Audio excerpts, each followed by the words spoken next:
안녕하십니까. 오세훈 국민의힘 서울시장 후보 초청 관훈 토론회를 시작하겠습니다.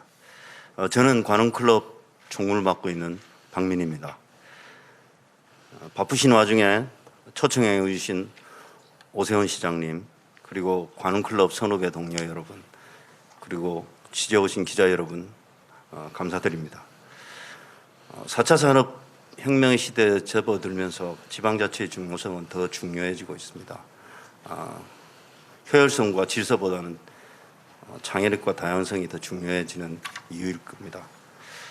특히 서울시와 경기도는 우리나라의 수도이자 최대의 지자체로 각별한 의미를 갖고 있습니다.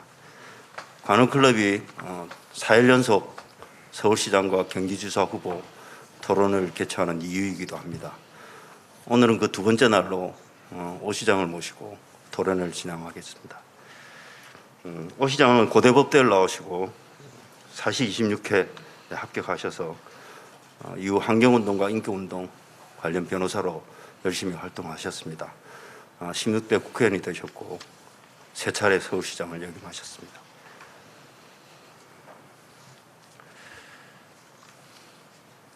이미 관훈 토론회만 서울시장 후보로 세 차례나 참석하신 적도 있습니다. 이어서 오늘의 패널을 소개해드리겠습니다. 제 오른쪽으로 최재혁 조선일보 부장이십니다. 두 번째는 YTN의 이동욱 국장이십니다. 서울신문의 최광숙 대기자십니다. 그리고 제 왼쪽으로 심윤희 논설위원이십니다. 그리고 중앙일보 서성욱 정치팀장이십니다. 이어서 오세훈 시장님의 모두반을 듣도록 하겠습니다.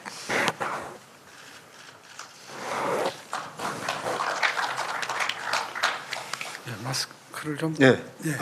오늘 토론자는 초청자는 마스크를 벗고 진행하도록 하겠습니다. 네, 안녕하십니까. 국민의힘 서울시장 후보 오세훈입니다. 역사와 권위를 자랑하는 관훈클럽 초청에 진심으로 감사드립니다.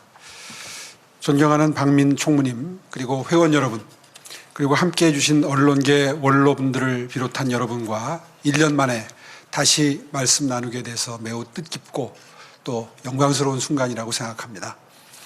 지난해 4월 취임 후에 1년 남짓한 짧은 기간이었지만 많은 시민 여러분의 관심과 성원 덕분에 서울의 변화와 도약을 위한 밑그림을 그리고 토대를 단단히 닦을 수 있었습니다. 다시 뛰는 공정도시 서울의 비전 아래 서울시정의 미래 청사진인 서울비전 2030을 수립해서 무너진 계층이동 사다리를 복원하고 서울을 글로벌 탑5 도시로 도약시켜 지속가능한 양질의 일자리를 만들어내기 위한 기틀을 마련했다고 자부합니다. 서울시 바로세우기를 통해 전임 시장 시절 10년간 잘못된 관행들을 바로잡기 시작했고, 지나친 공급억제 위주의 정책으로 무너진 주택수급 균형에도 숨통을 틔우고자 노력했습니다. 그리고 무엇보다 생계, 주거, 교육, 의료 등 우리 사회의 가장 어려운 취약계층이 가장 필요로 하는 문제들을 해결하기 위해 4대 정책을 완성했습니다. 지난해 보궐선거 때 시민들께 약속드린 공약 189개 중에 단 한 건도 보류하거나 폐기된 공약이 없을 정도로 취임 후에 지난 1년간 참으로 숨가쁘게 달려왔습니다. 그리고 앞으로 4년간 제대로 일할 기회를 얻기 위해서 다시 시민 여러분께 약속드리고자 합니다. 가장 먼저 약자와의 동행은 계속됩니다. 올해 시작한 안심소득 시범사업을 반드시 성공시키고 서울형 고품질 임대주택으로 임대주택의 패러다임을 바꿔놓겠습니다. 빈곤의 악순환을 끊기 위해서 서울런을 확대 발전시키고 앞으로 5년간 6,500억 원을 투자해서 취약계층도 중산층 이상의 의료 서비스를 누릴 수 있도록 하겠습니다. 지금 우리 사회에서 가장 희망을 잃고 좌절하고 있는 청년들에게 기회와 희망을 만들어주는 서울이 되도록 하겠습니다. 청년 취업사관학교를 2025년까지 전 자치구로 확대하고 권역별 대학들을 연계한 캠퍼스 창업밸리를 조성하는 등 청년들의 취업과 창업을 돕겠습니다. 청년들의 자산 형성을 돕기 위해 서울 영테크와 희망 2배 청년 통장 사업을 확대 실시하겠습니다. 청년 수당의 문턱을 낮추고 맞춤형 지원도 확대하겠습니다. 청년 주택의 품질을 높여서 환영받는 주택으로 변신시키고 임차 보증금 이자 지원 확대, 전월세 보증보험료 지원 등을 통해서 청년들의 주거비 부담을 덜어드리도록 하겠습니다. 아울러서 청년들의 자신감을 키워주고 결혼 부담도 덜어드리는 정책도 준비하고 있습니다. 서울시 바로 세우기도 반드시 성공시키겠습니다. 시민단체를 표방하는 관변단체에 대한 위탁수수료 보조금과 인건비 지원을 최소화하겠습니다. 전임 시장 재임 10년간 마을 공동체, 도시재생 등 특정 분야에 지원된 민간 보조금과 위탁금 편성 예산이 1조 원이 넘습니다. 이렇듯 부당한 방법으로 낭비되는 예산을 막아서 도움이 필요한 곳에 제대로 가치 있게 쓰도록 하겠습니다. 집 걱정 없는 서울을 만들기 위해 새롭게 시작한 재개발, 재건축, 신속 통합 기획을 확대 추진하고 모아주택, 모아타운, 서울형 고품질 임대주택도 차질 없이 추진하겠습니다. 조부모와 부모, 자녀 세대가 함께 살 수 있는 효도주택도 추진합니다. 단 한 분의 시민도 빠짐없이 안심하고 살 수 있는 따뜻한 서울을 만들겠습니다. 1인 가구의 불편, 불안, 불만을 해소하고 어르신들이 건강한 노년을 보내실 수 있도록 서울형 공공 실버타운을 조성하겠습니다. 어르신 디지털 교육 지원과 일자리 연계 사업도 확대하겠습니다. 장애인 교통약자의 이동권을 확대하고 장애인 시내버스 요금 무료화도 추진하겠습니다. 코로나19로 무너진 서민 경제의 활력도 되찾겠습니다. 경영위기 소상공인들에게 일상회복 지원금과 안심금리를 지원하고 전통시장과 대학가, 주요 상권 쇠퇴지역 활성화를 위해서 노력하겠습니다. 서울의 미래를 위한 투자도 아끼지 않겠습니다. 노들섬, 문화비축기지, 서울아레나 등 권역별 문화 랜드마크를 조성하고 문화예술과 K컬처 산업을 연계 지원해서 매력있고 품격있는 문화 서울을 만들어가겠습니다. 녹지 생태 도심을 통해서 뉴욕의 센트럴파크와 같은 도심 속 녹지 공간을 만들고 서울 전역을 수변 감성도시로 만들어가겠습니다. 지난 1년간 오로지 서울의 미래, 시민의 행복만을 생각하면서 달려왔고 준비는 마쳤습니다.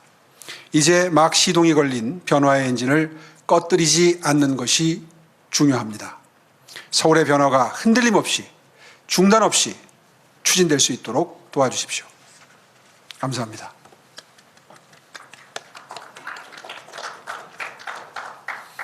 네, 아주 다양하면서 구체적인 서울시정 계획 잘 들었습니다.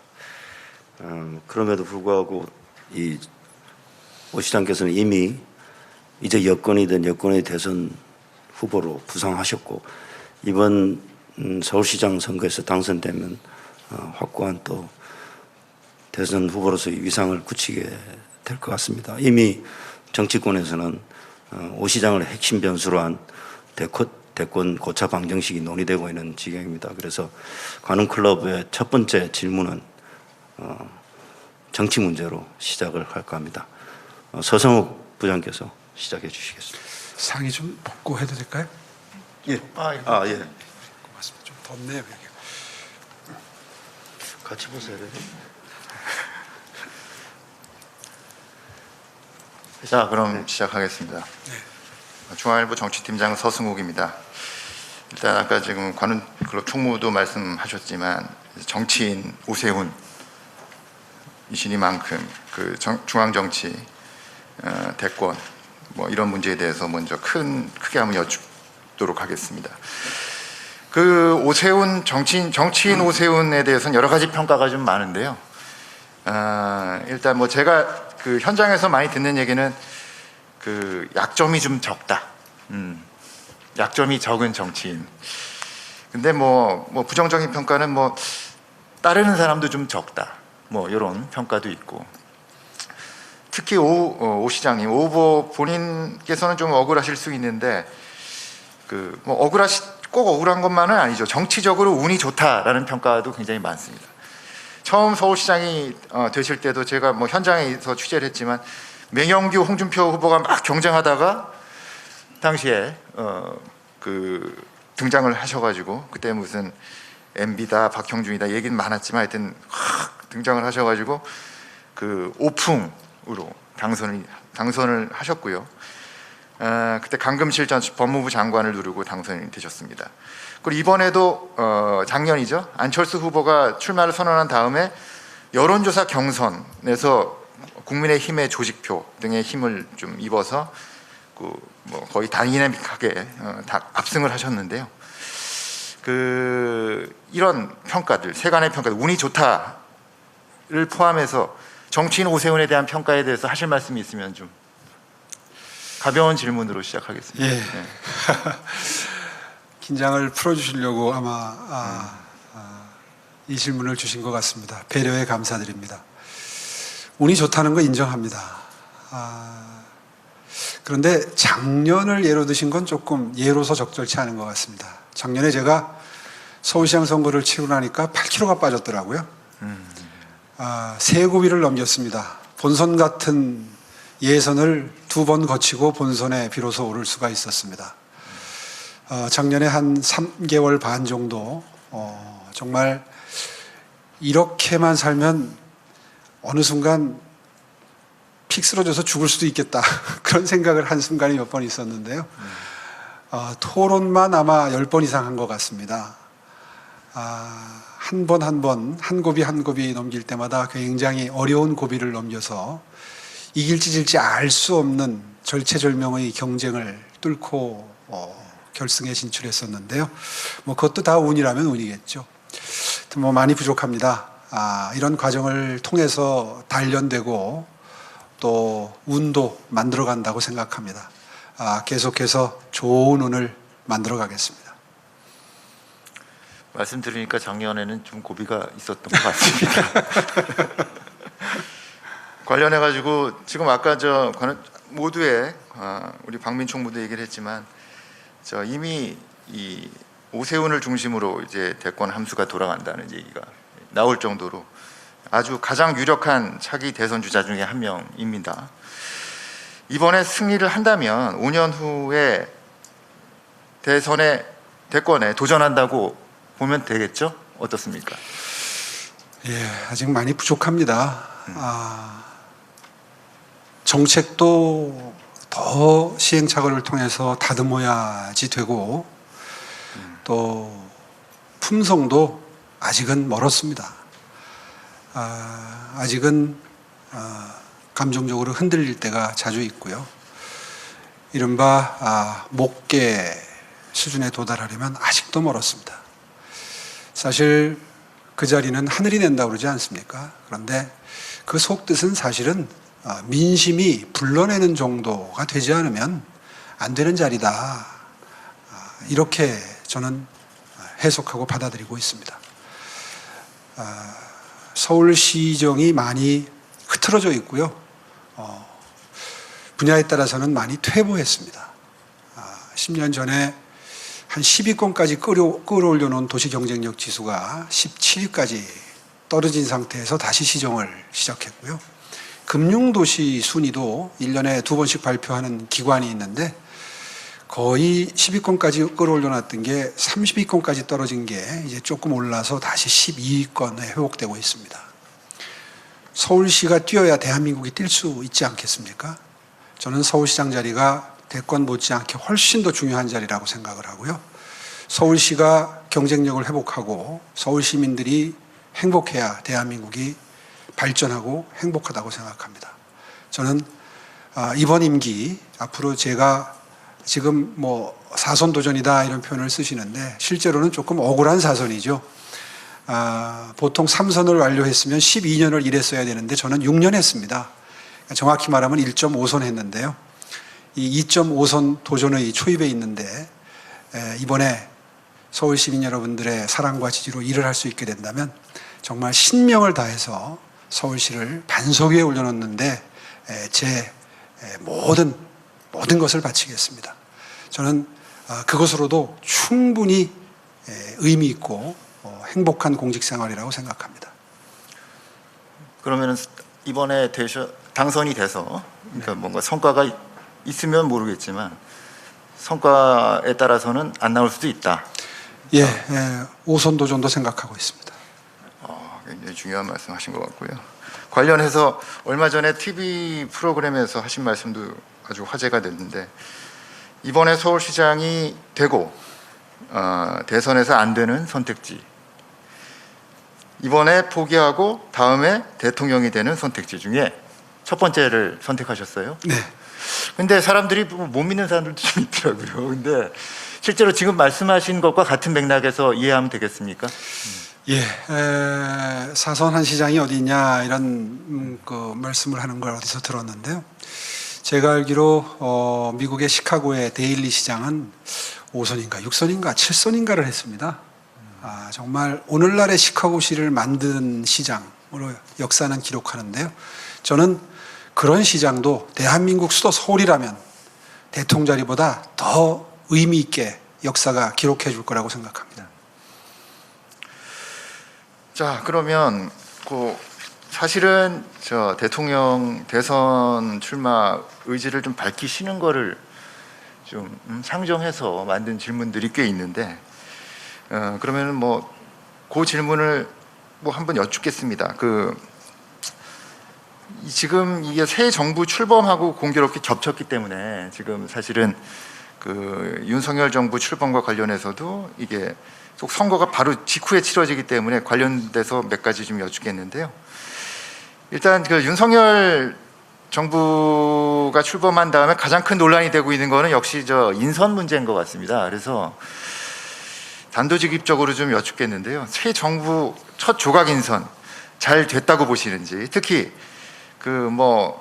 야당에서는 남녀, 지역, 안배 부족에 대한 지적도 나오고 또 지금 정호영 보건복지부 장관 등을 비롯해서 실제로 논란에 휩싸인 분들도 좀 계시고 한데 우리 시장님께서 오 후보께서 인사를 했다면은 이렇게 정호영 보건복지부 장관을 임명하셨을지 전체적인 인선에 대해서는 어떻게 평가하시는지 여쭙고 싶습니다. 예. 전체적인 인선에서 기존의 정치권의 공식에 반하는 어떤 지역적 안배라든가 성별 안배라든가 이런 부분에 대해서 기존의 공식에 비추어서 다소 파격이다 이런 평가가 있는 것을 잘 알고 있습니다. 저는 지켜봐야 될 시점이 아닌가 이런 생각을 합니다. 이번에 한 인사, 그 장관들이 그 자리에 가서 어떤 성과를 내는지 또 어떤 메시지로 국민들에게 다가가는지를 지켜봐야 될 시점이다.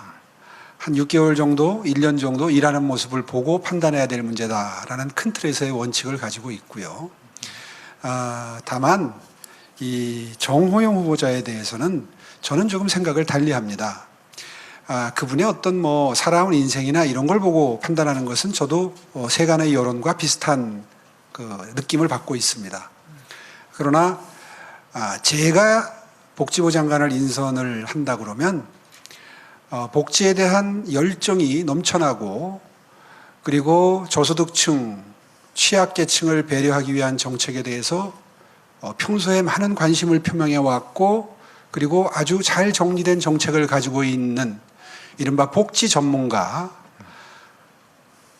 그런 분을 선택을 했을 것 같습니다. 물론 정호영 후보자가 그게 부족하다는 뜻은 아닙니다. 전 잘 모릅니다. 그분에 대해서. 평소에 그분이 어디에 관심을 가지고 계시는지 또 정책적으로 어느 정도 준비되어 있는지를 사실 모르는 상태인데요. 어쨌든 평생을 의사라고 하는 직업에 봉직해 오셨던 분들이 가끔 복지부 장관으로 선택이 되시는데 아마 복지 전문 영역에서의 역량을 발휘하기는 좀 부족했었지 않나 저는 그렇게 기억합니다. 이제 그런 제 판단 기준에 따르면 정호영 후보자는 보건복지부 장관으로서 그렇게 저로서는 기대가 큰 후보는 아닙니다. 이제 그런 관점에서 글쎄요, 대통령께서는 그분과 친분이 있다고 알려져 있기 때문에 제가 못 보는 그분의 어떤 열정이나 능력이나 이런 거를 보고 계실지도 몰라요. 그렇기 때문에라도 저희는 조용히 지켜봐야 될 시점이다 이렇게 생각을 하고요. 저 같으면 그분을 선택하지 않았을 것 같다. 뭐 이렇게 요약해서 말씀드릴 수 있겠습니다. 또 한 가지 아까 관련해 가지고 제가 지역이나 성별 안배에 대한 질문도 여쭙는데 오 시장이 인사를 하셨다면 지난번처럼 차관 20대형 화제가 됐었는데 남성 20명의 여성 차관이 1차 임명될 때는 없었거든요. 어떻게 생각하십니까? 예, 가급적이면 성별이나 지역이나 안배를 하는 정치권의 관행이 지켜지면 전 좋겠습니다. 그런 관행이 만들어진 건 다 이유가 있죠. 이유 없이 만들어진 관행은 없습니다. 그런 관점에서 다소 아쉬움이 있습니다. 네, 감사합니다. 저기 인선 관련해서 정호영 복지부 장관만큼이나 지금 뭐 화제를 뿌렸다고나 할까요? 한동훈 법무부 장관 후보자. 아마 오늘 임명 가능성 관련된 기사들이 좀 나오고 했는데요. 특히 야당은 소통형이라고 집중 공격을 퍼붓고 있는데 좀 이르긴 하지만 뭐 실제로 이 조국 장관에 빗대서 실제로 정치 대비 가능성 그리고 약간 후계자 아니냐라는 얘기를 포함해서 정치인으로서의 행보까지 전망하는 이들도 꽤 있습니다. 뭐 친분이 없으실 테니까 그냥 뭐 저희랑 뭐 비슷한 관점에서 그냥 보신 정도일 테지만 한동훈 장관 후보자의 어째 정치인으로서의 어떤 가능성, 자질 어떻게 평가하십니까? 글쎄요, 뭐 그런 판단은 제가 하는 게 주제 넘으니까 유보하도록 하고요. 저는 이분이 최근에 자주 언론에 등장하면서 하신 몇 가지 그 워딩을 보고 개인적으로는 그분이 굉장히 좋아졌습니다. 제가 기억하는 그분의 워딩 중에 이런 게 있습니다. 법무장관직을 수행함에 있어서 법과 상식에 맞추어서 진영과 무관하게 나쁜 놈 잘 잡으면 된다. 그 얘기 듣고 업의 본질을 저렇게 쉬운 언어로 쉽게 대중에게 전달하는 능력이 있구나. 그리고 저건 진심이 느껴진다. 이런 느낌을 받았습니다. 그래서 기대가 생겼습니다. 사실 세간의 여론 중에 그분을 뭐 방금 전에 말씀하신 그런 정치적인 의미를 부여하는 분들이 많으신데 저는 그런 정치적인 의미 부여 자체가 그분이 앞으로 법무장관직을 수행하는 데 상당히 부정적인 영향을 미칠 수도 있는 점을 우려합니다. 실제로 가치 중립적으로 진영 논리와 무관하게 나쁜 놈 잡는 자리, 거기가 검찰 아닙니까? 그 업무를 충실하게 할 수 있도록 도와주려면 그런 평가는 사후에 하더라도 일단은 본인이 그런 정치적으로 윤색될 수 있는, 그래서 의식할 수 있는 그런 여론이 형성되는 것은 글쎄요, 그분의 직무 수행을 위해서도 썩 도움이 안 된다는 관점에서 지금은 그분의 행보도 조용히 지켜봐야 될 시점이라고 저는 생각합니다. 오 시장 본인은 뭐 아직 성품과 자질이 부족하시다고 하지만 본인의 정치적 상황과 자신의 소신을 아주 잘 버무려서 답변을 하셨다는 느낌이 듭니다. 정치 파트 2에서는 이런 오 시장의 정치적 자질, 정치인으로서의 오세훈에 대한 질문을 조금 더 이어가 볼까 합니다. 네, 이동욱 국장님 준비해 주시죠. 예, 그 최근 각종 여론조사를 보면 오 시장님이 뭐 상당히 좀 유리한 국면에 있는 건 사실인 것 같습니다. 근데 기억하시겠지만 지난 2016년 총선에서도 민주당 정세균 후보에게 각종 여론조사에서 상당히 앞섰지만 결국은 그 패배한 기억이 있으시죠. 그리고 2010년 그 서울시장 선거에서도 당시 한명숙 후보에게 약 그 20%포인트 정도 앞섰지만 결국 막상 뚜껑을 열어보니까 한 1%포인트 정도 차이밖에 안 났어요. 그 지금 현재 어쨌든 그런 상황에도 불구하고 현재 그 각종 여론조사에서 상당한 표차로 송영길 후보에게 앞서는 이유는 뭐라고 보시는지, 그리고 이런 여론조사 비슷하게 압도적으로 이길 자신이 있는지 이거 좀 답변 부탁드립니다. 예, 앞서는 이유를 물으셨는데요. 시민들의 관찰력, 판단력은 매서우십니다. 얼마 전에 송영길 후보께서 그런 말씀을 하신 적이 있습니다. 당이 위기에 처해서 당을 구하러 출마를 한다. 그래서 험지라고 하는 부산시도 고려해 보았다. 그러다가 서울시장으로 출마를 하게 됐다. 이런 요지의 인터뷰를 반복적으로 하시는 걸 제가 보면서 저 말씀을 듣는 서울 시민들이 얼마나 가슴이 무너져 내릴까. 서울 시민들은 대한민국 수도 서울이 대한민국 발전의 심장 역할을 하는, 견인차 역할을 하는 매우 중요한, 때로는 맏형 역할도 해야 되고 산업 발전의 어떤 엔진 역할도 해야 되는 그런 수도인데, 마치 쇼핑하듯이 부산 출마도 고려했었다는 말씀을 너무 쉽게 반복적으로 하는 모습을 보시면서 준비되지는 않으셨겠구나, 최소한 그런 느낌을 받으셨을 거라고 생각을 합니다. 아마 그러한 본인의, 글쎄요, 제 입장에서 보면 실언이라면 실언이실 수 있죠.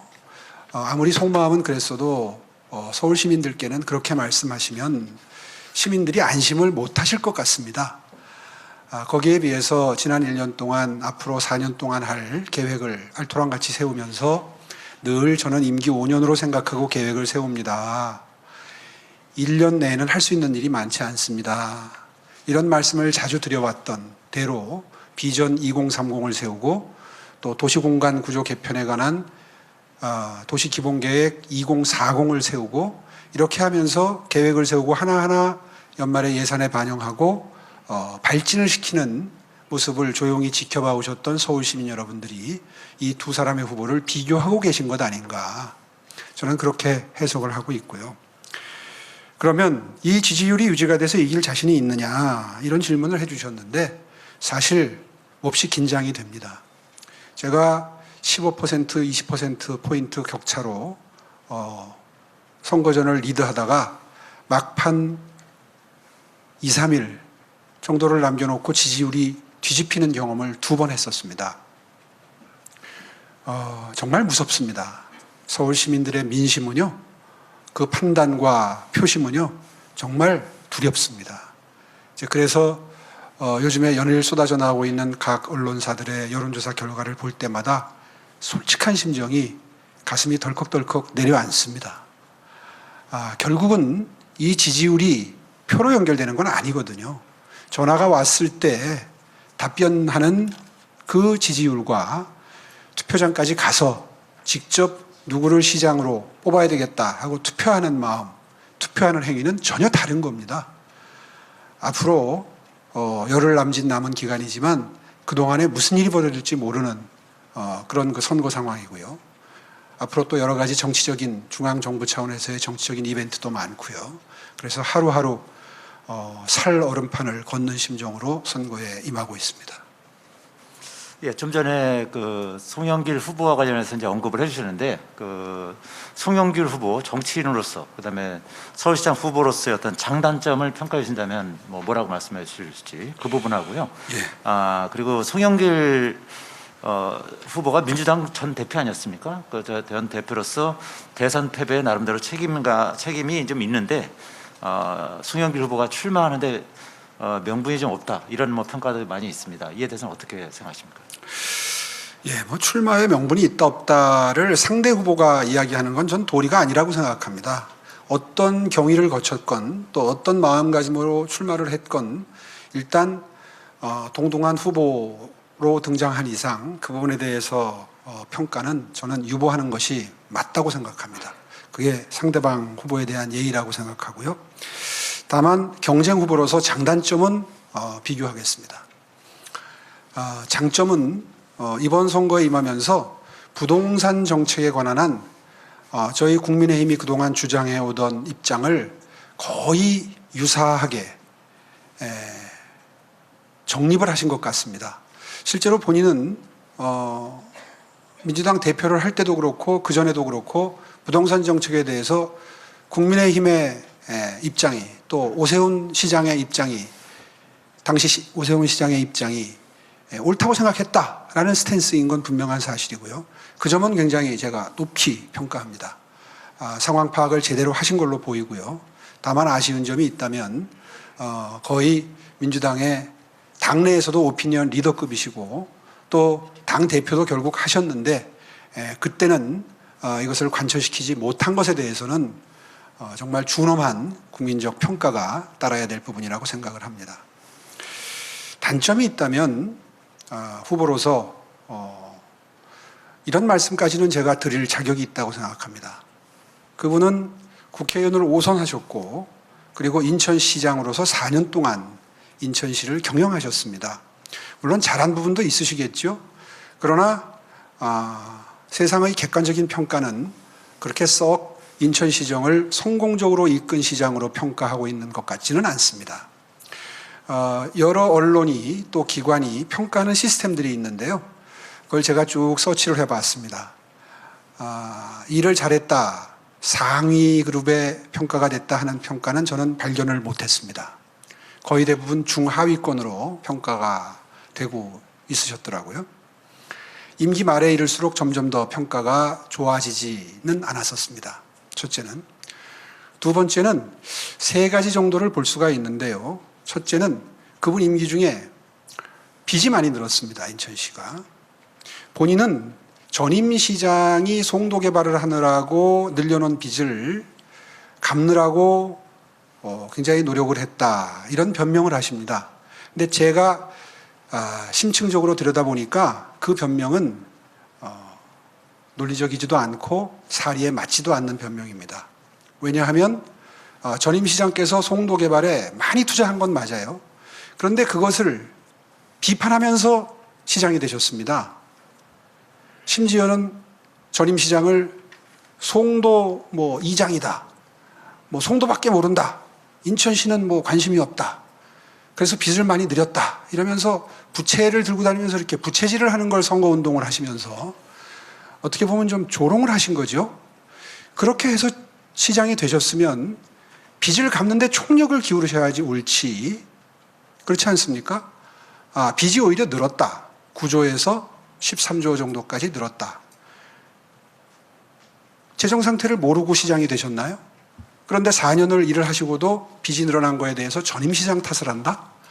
이것은 사리에 맞지 않는 말씀이라고 생각합니다. 첫째는. 두 번째는 인천시장을 하면서 무슨 국제기구를 유치했다 이런 말씀을 많이 하십니다. 국제학교를 유치했다. 그거 다 전임 시장님이 송도 개발해 놓은 덕분입니다.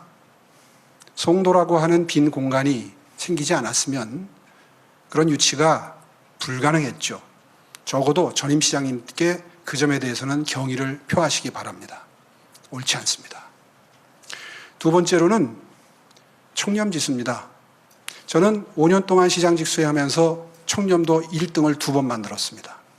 아시다시피 제 취임 이전에 서울시의 별명은 복마전이었습니다. 서울 경기가 지자체 평가에서 늘 최하위였습니다. 그럴 수밖에 없죠. 이해관계가 걸린 인허가가 많은 곳일수록 부패가 심할 수밖에 없죠. 그 서울시를 저는 청렴도 1등을 2번 만들었습니다. 그건 답니다. 객관적인 평가입니다. 인천시는 청렴도가 만년 하위였습니다. 세 번째, 가장 중요한 겁니다. 공약 이행률입니다. 인천시장으로 4년 재임하고 나서 마지막 해에 매니페스토 실천본부에서 평가한 평가가 매우 좋지 않습니다. 공약 이행률 15%입니다. 저는 깜짝 놀랐습니다. 대부분의 지자체들의 공약 이행률은 적어도 70%는 넘습니다. 저는 그보다 훨씬 높았고요. 작년에 그 어려운 시의회 상황에서도 제가 했던 작년 보궐선거 189개 공약은 100% 착수율을 기록하고 있습니다. 많은 비교가 될 겁니다. 이렇게 그분의 업무 수행 평가, 청렴도, 비제 증감 이런 종합적인 평가를 해보면 결코 인천시장으로서 성공한 시장은 아니셨다. 이 점을 정말 정확하게 짚고 선거 전에 임했습니다.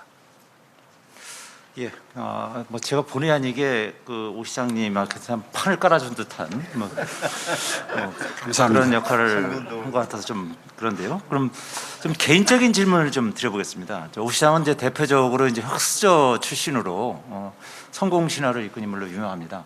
이제 가장 유력한 그 여권의 대선 주자이기도 하고요. 근데 오 후보님 그 재산을 보면 한 60억 원 가까이 됩니다. 물론 이제 전에 방송 출연도 하시고 뭐 CF도 찍으셨고 그리고 뭐 변호사 활동도 하시긴 했습니다만 이것만으로 좀 설명이 부족한 것 같은데요. 그 재산 형성 과정에서도 좀 구체적으로 좀 설명해 주십시오. 예, 저는 30대 후반부터 30대 초반부터 어항 속에 금붕어 같은 생활을 해왔습니다. 저의 재산 형성 과정은 시기별로 다 추적 조사하셔도 한 점 부끄러움이 없습니다. 이 자리에서 뭐 다 설명드릴 수 있지만 굳이 거기에 시간을 이 황금 같은 시간을 할애하지는 않겠습니다. 오히려 정치를 시작해서 재산을 일구는 데는 오히려 마이너스 요소가 더 많았습니다. 최근에 그 시장이 작년에 돼서 주식 백지 신탁을 하라는 그 권익위의 결정을 받고 백지 신탁을 하려다 보니까 백지 신탁할 곳이 농협밖에 없더라고요. 그래서 농협에 전화를 해봤어요. 백지 신탁하면 어떻게 됩니까? 그러니까 놀라운 답변이 저희는 계속해서 이렇게 투자를 반복해서 재산을 관리해 드리는 게 아니라 받으면 그냥 바로 팝니다. 이렇게 답변을 해요. 그래서 그럴 리가 있느냐. 이게 백지, 그러면 내가 팔지 왜 당신들한테 백지 신탁을 하고 수수료까지 무느냐. 그랬더니, 뭐 저희는 그렇게밖에 안 합니다. 이제 이게 그 답변이셨어요. 그래서 제가 권익위원장님께 전화를 드렸습니다.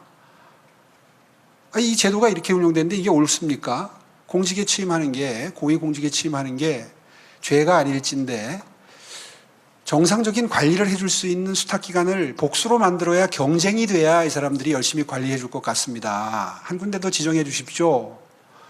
관심이 없어요. 며칠 전에 만났더니 전혀 아무런 변화를 모색하지 않고 임기를 마치셨더라고요. 이 말씀을 왜 드리냐 하면 백지 신탁을 하라고 그러는데 안 하고 이제 소송을 했습니다. 이제 옳지 않다. 이 백지 신탁 시스템 자체가 이게 앞으로 고위공직자 되는 분들에게 다 이게 바람직한 제도가 아니다. 이걸 보완해야 된다. 이런 관점에서의 소송 제기였는데요. 결국은 1심에서 패소를 했습니다. 그래서 패소된 다음에 다 팔았어요. 그런데 아시다시피 요즘에 대세 하락기라 뭐 엄청난 손해를 보고 다 팔았습니다. 이제 다 팔았는데요. 지금도 댓글에는 왜 백지 신탁 안 하고 주식을 갖고 있느냐 잘 모르시니까 그런 댓글들이 달리는데 억대 단위의 손해를 보고 다 팔았다는 점 이번 기회에 분명히 밝히고요. 재산 관계에 대해서 질문을 주셨으니까 다시 재산 형성 과정으로 돌아가서 저는 살면서 1가구 2주택을 가져본 적도 없습니다. 그게 법적으로 금지된 것도 아니고 사회적으로 지탄받기 전에도 집 하나 사면 집 하나 꼭 팔았습니다. 집사람이 굉장히 억울해하는 부분인데요. 제 아내가 당신은 어떻게 그렇게 재산 형성에 관심이 없냐. 누가 당신한테 이렇게까지 하고 살으라고 그랬냐. 이런 얘기를 가끔 저한테 항의조로 합니다. 그럴 정도로 저는 모범적인 재산 관리를 해왔다고 자부하고요. 그 점은 다 뒤져서 보셔도 전혀 거리낌이 없다. 이렇게 답변 드리겠습니다. 그럼 이제 그 관련해서 추가 질문을 드릴 텐데요. 최근 그 민주당이 성명을 냈는데 오 후보가 HLB라는 그 바이오 주식을 가지고 네. 하루 사이에 25%, 뭐 3일 만에 50% 가까이 이득을 취했다. 네. 이렇게 논평을 냈습니다. 네. 그러니까 3일 만에 민주당 주장으로는 한 3억을 벌었다는 것이죠. 네. 그러면 오 시장님은 그 주식을 다 팔았는데 민주당이 잘못 알고 논평을 낸 거다 이런 말씀이십니까? 그렇습니다. 100% 허위사실 유포입니다. 아 그렇습니까? 그래서 지금 사실 그래서 제가 개인적으로 송영길 후보를 모르고 사는 처지도 그런 관계는 아니거든요. 비슷한 시기에 정치를 해서 서로 만나면 뭐 안부도 묻고 하는 사이인데 그걸 굳이 100% 허위사실 유포인데요. 법적으로는. 그래서 한 번도 문제 삼지 않았습니다. 그냥 그 기사 그대로 지금 떠 있습니다. 제가 지금 무대응으로 일관하고 있고요. 부탁하고 싶은 게 있다면 그 잘못된 성명은 철회하시고 사과를 하시는 게 맞습니다. 그 HLB라는 주식이 지금 최근에 며칠 사이에 급등을 했는데요. 제 아내가 얼마나 억울해 하겠습니까? 그 전에 다 팔았거든요. 그 점은 분명한 사실입니다. 아 그렇습니까? 예. 하나 더 여쭤보자면요. 그 20대 총선에서 이제 여동성인 그저 오세연 당시 그 KT 신사업본부장 네. 전무가 민주당의 비례대표로 신청한 적이 있습니다. 네. 기억하시죠? 네. 근데 면접까지 본 뒤에 다음 날에 결국 신청을 철회한 바가 있습니다. 네. 오 후보가 압력을 가하신 건가요? 어떻습니까? 압력을 가했다기보다는 그때 정치 상황이라는 게 무언지를 설명을 해줬죠. 그게 정확한 표현일 겁니다. 본인은 저희 여동생이 그 컴퓨터 공학과를 나온 공학도로 사회생활을 시작을 해서요. 계속해서 컴퓨터 보안 쪽에 특기를 가진 어떻게 보면 그 업계에서는 일가를 이룬 지금 블록체인 전문가입니다. 그러니까 그런 그 공학에 집중된 인생을 평생 살아온 그 스펙이고요. 그렇기 때문에 정치 상황에 대해서 뭐 어느 당에 가서 무슨 일을 한다 이런 게 가지는 오빠한테 줄 수 있는 정치적인 어떤 영향이나 이런 거에 대해서 사실 굉장히 무지한 상태였습니다. 그런 상태에서 아마 민주당 쪽에서 전문가 영입 케이스로 어떤 언질이 있었던 것 같아요. 근데 사실 그때 제 여동생이 한동안 직장 생활을 쉬고 있을 때였습니다. 그러니까 본인은 아마 인생 2모작, 3모작으로 인생 설계를 했겠죠. 그런 상태에서 아마 순간적으로 나도 한번 뭐 이런 생각을 한번 했던 것 같아요. 근데 그게 이제 그러고 나서 면접을 보고 저한테 뛰어왔더라고요. 그때가 한참 제가 선거운동을 하고 있을 때였습니다. 그때 종로에 출마했을 때로 기억이 되는데요.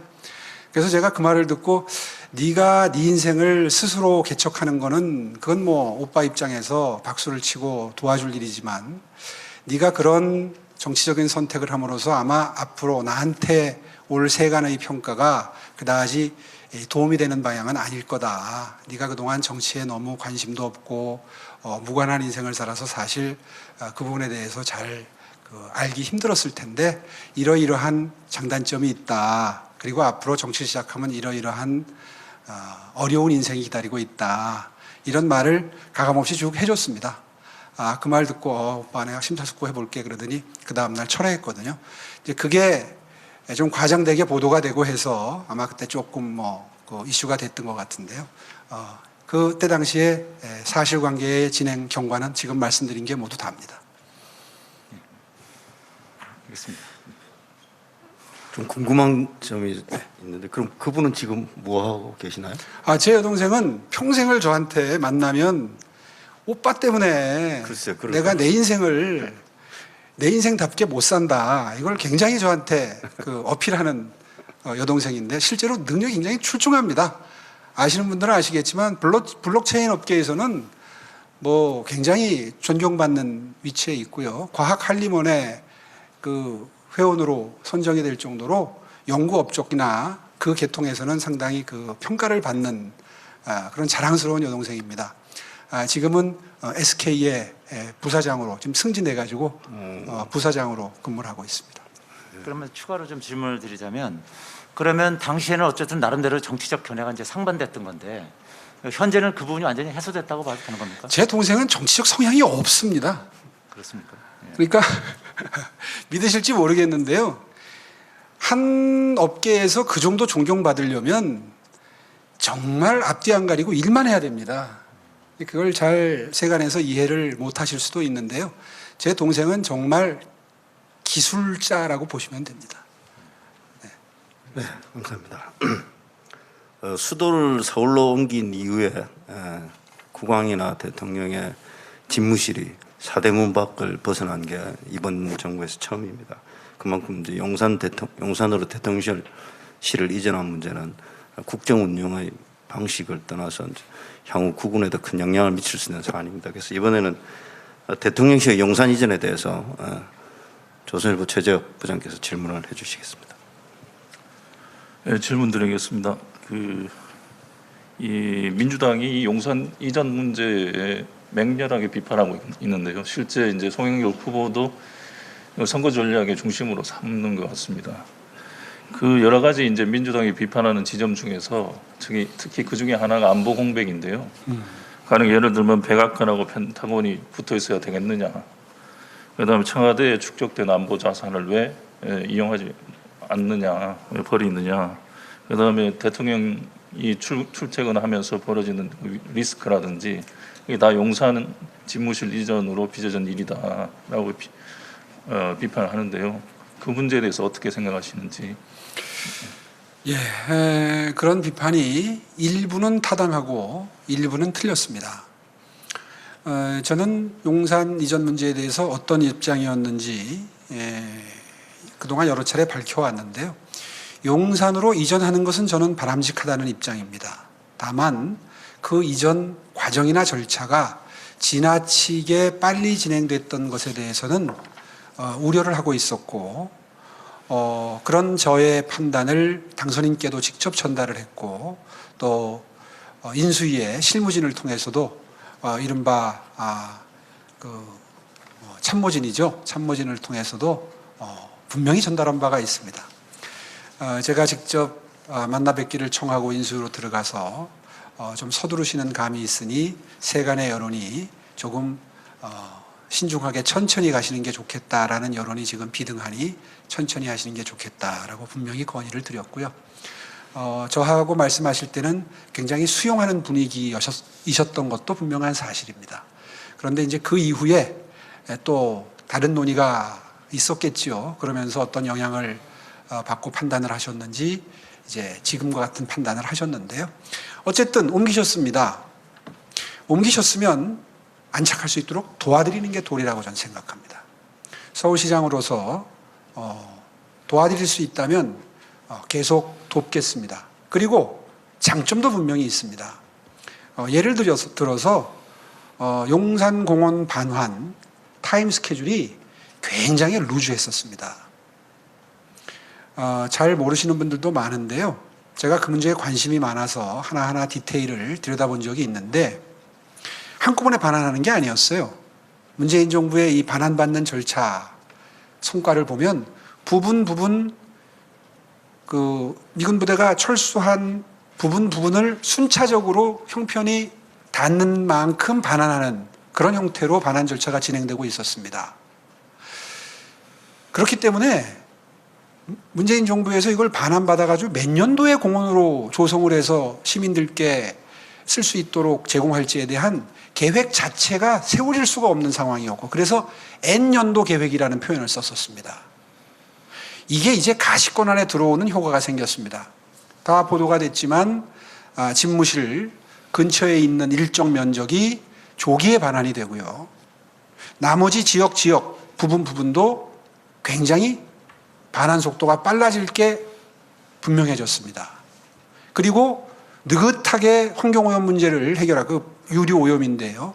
이걸 느긋하게 타임 스케줄을 잡아서 해야 될 것들을 좀 서둘러서 토양오염 문제를 해결하는 방법을 쓸 수밖에 없는 상황이 되기 때문에 그 시민들이 그 녹지 공간을 이용하시는 그 무형의 가치, 엄청나게 높은 그 여가 공간의 가치가 훨씬 더 빠른 속도로 시민 여러분들께 제공될 수 있도록 됐다 하는 점은 부인할 수 없는 장점 중에 장점입니다.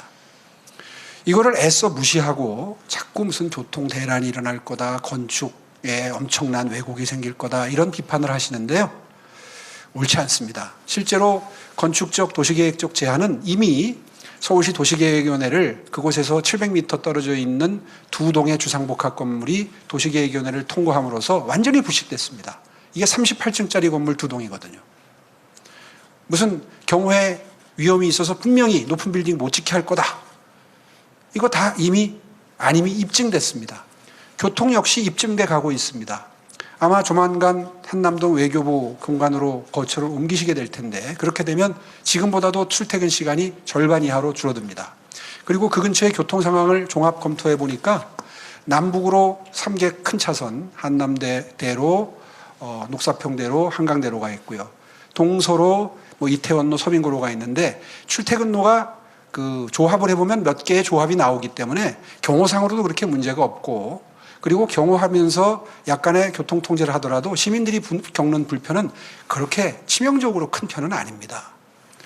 또 실제로 우리보다 앞서가는 민주주의 경험을 했던 영국의 수상관저 다우닝가 1번지를 비롯해서 독일 수상관저, 파리 대통령궁, 워싱턴, 도쿄의 수상관저 전부 시내 한복판에 있고요.